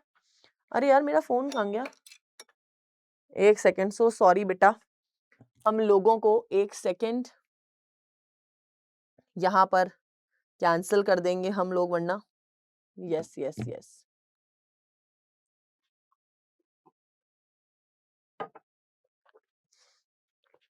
ये तीन जॉइंट हमें बहुत इजीली याद हो जाते हैं। कौन से? That is ball and socket हमें याद हो जाता है, हमें हिंज जॉइंट याद हो जाता है, हमें पाइवट याद हो जाता है। यहां से बेटा ये तीन जॉइंट याद करने में एकदम ऐसे ना भुलक्कड़ हो जाते हैं सब। This is called as the saddle joint. Saddle joint होता है बेटा बिटवीन कार्पल्स एंड मेटाकार्पल्स, और पांव में किसके बीच में होगा? Between tarsals and metatarsals. Wow, कितना मैंने आलस किया है मेटा लिखने में। फिर बेटा आखिरी जॉइंट आता है, this joint is called as the sixth joint which is called as the condylar joint.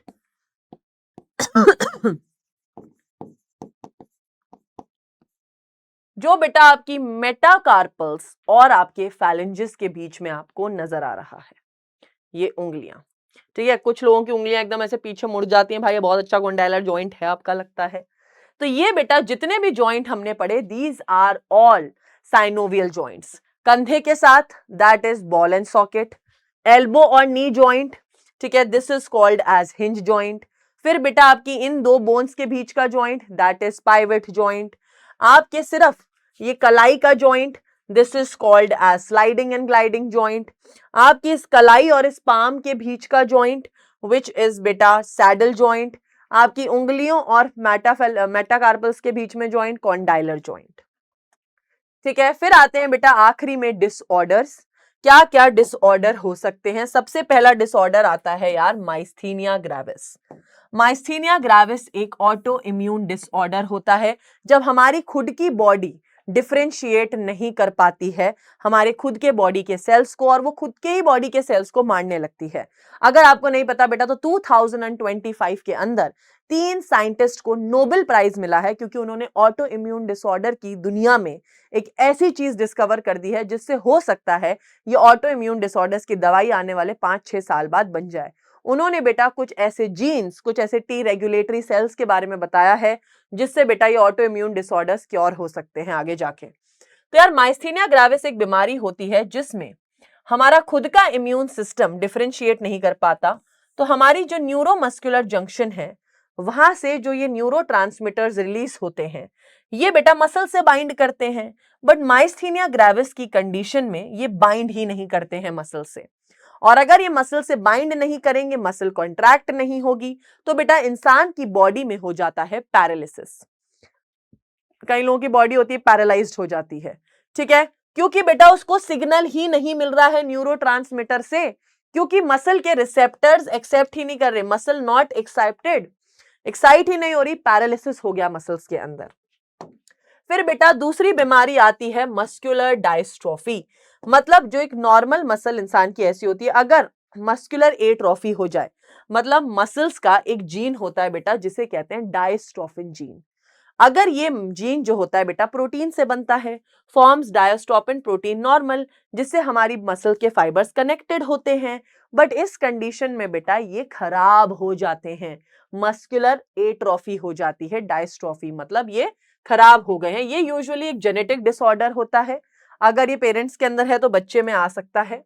तीसरी कंडीशन होती है बेटा टेटनी, जब आपके बेटा पांव के अंदर कोई जंग लगी हुई कील चुभ जाती है या एक्सीडेंट हो जाता है और हमारी बॉडी में कोई बैक्टीरिया चले जाते हैं ऐसे, जिससे अचानक रैपिड स्पाज्म, हमारी मसल्स एकदम कॉन्ट्रैक्ट होती हैं, कैल्शियम हमारे एक्स्ट्रा सेल्यूलर फ्लूइड में कम हो जाता है, जिसकी वजह से हमारी बॉडी बहुत अकड़ जाती है, उस कंडीशन को कहते हैं टेटनी। टेटनी में बेटा जो बॉडी की जितनी मसल्स हैं कॉन्ट्रैक्टेड स्टेट में चली जाती हैं, स्पाज्म हो जाता है, इसलिए बेटा कहते हैं अगर चोट लगे ऐसी कभी तो जाके टेटनस का इंजेक्शन लगवा लो।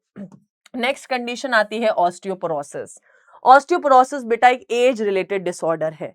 फीमेल्स के अंदर एक एज के बाद बोन डेंसिटी कम होने लगती है, आफ्टर स्पेशली जैसे ही फीमेल्स में मीनोपॉज हो जाता है, उनकी बोन्स में बेटा ऐसे पोर्स होने लगते हैं, बोन डेंसिटी खत्म होने लगती है।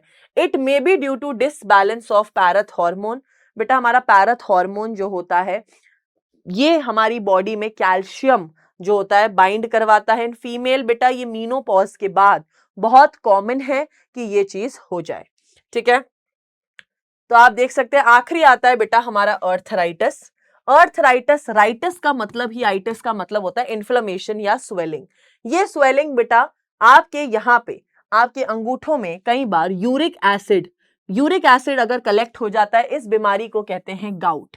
अगर आपके जॉइंट्स के बीच में बेटा यूरिक एसिड कलेक्ट हो गया है तो इसे कहा जाता है gout, which is a form of arthritis. Rheumatoid arthritis बेटा एक ऑटो इम्यून डिसऑर्डर है, और एक होता है ऑस्टियोआर्थराइटिस, जब आपके जॉइंट्स एक दूसरे से टकराते हैं और स्वेलिंग और पेन होता है उस जगह पे, ठीक है। फिर बेटा कार्टिलेनस जॉइंट ह्यूमंस में कहां पे होते हैं, ठीक है। कार्टिलेजिनस जॉइंट्स जो होते हैं बेटा ये आप देखो आपके ईयर में है, ठीक है। हमने क्या देखा था, आपके ईयर में आपकी वर्टिब्रल कॉलम के बीच में है। ओके, अब ये क्वेश्चन का आंसर आप ही लोग बताएंगे in the chat box, comment section में। फिर बेटा when the head of the humerus, ये आपका जो हेड ऑफ द ह्यूमरस है बेटा, जब ये ग्लिनॉइड कैविटी में, ये ग्लिनॉइड कैविटी में फिट होता है, इसे क्या कहते हैं, बॉल एंड सॉकेट जॉइंट। फिर आता है बेटा विच of the following is the correct match regarding the number of bones. बेटा आपकी एंकल में 5 बोन्स होती हैं, मेटाटार्सल्स 5 होती हैं, फैलेंजेस 12 होती हैं। बेटा metatarsals yes they are 5। Which of the following are involved in formation of acetabulum? ठीक है, all of these, ठीक है, all of these। फिर आता है बेटा क्लैविकल। क्लैविकल क्या होता है, ये होती है बेटा आपकी कॉलर बोन जो आर्टिकुलेट करती है with acromion process of scapula से। फिर आता है बेटा in which of the following conditions degeneration हो जाता है स्केलेटल मसल का, बेटा दैट इज मस्कुलर डायस्ट्रोफी, ठीक है। सूचर्स क्या किस टाइप का जॉइंट है, बेटा आपके क्रेनियम में जो आपकी ये पेराइटल बोन, ऑसिपिटल, ये सब बेटा फाइब्रस जॉइंट्स होते हैं जहां पे बेटा सूचर्स से बने होते हैं, ठीक है। डन है, चैप्टर कंप्लीट होता है बेटा। नोट्स की और एनसीईआरटी की रीडिंग करने के बाद कोशिश करिएगा क्वेश्चन प्रैक्टिस करिए, बहुत अच्छे से होती है, बहुत मजा आएगा, खुद को अच्छा लगेगा और बेटा आप कॉन्फिडेंट महसूस करेंगे। मैंने मेरी तरफ से बेटा आप लोगों को काफी सारी चीजें इस चैप्टर में पढ़ा दी हैं, चाहे वो आपकी बोन्स हो, चाहे बेटा कुछ भी हो। तो बेटा कहेंगे इस लेक्चर में टाटा बाय बाय, ठीक है। Thank you so much everyone, have a lovely lecture and have a lovely day, love you all, bye bye.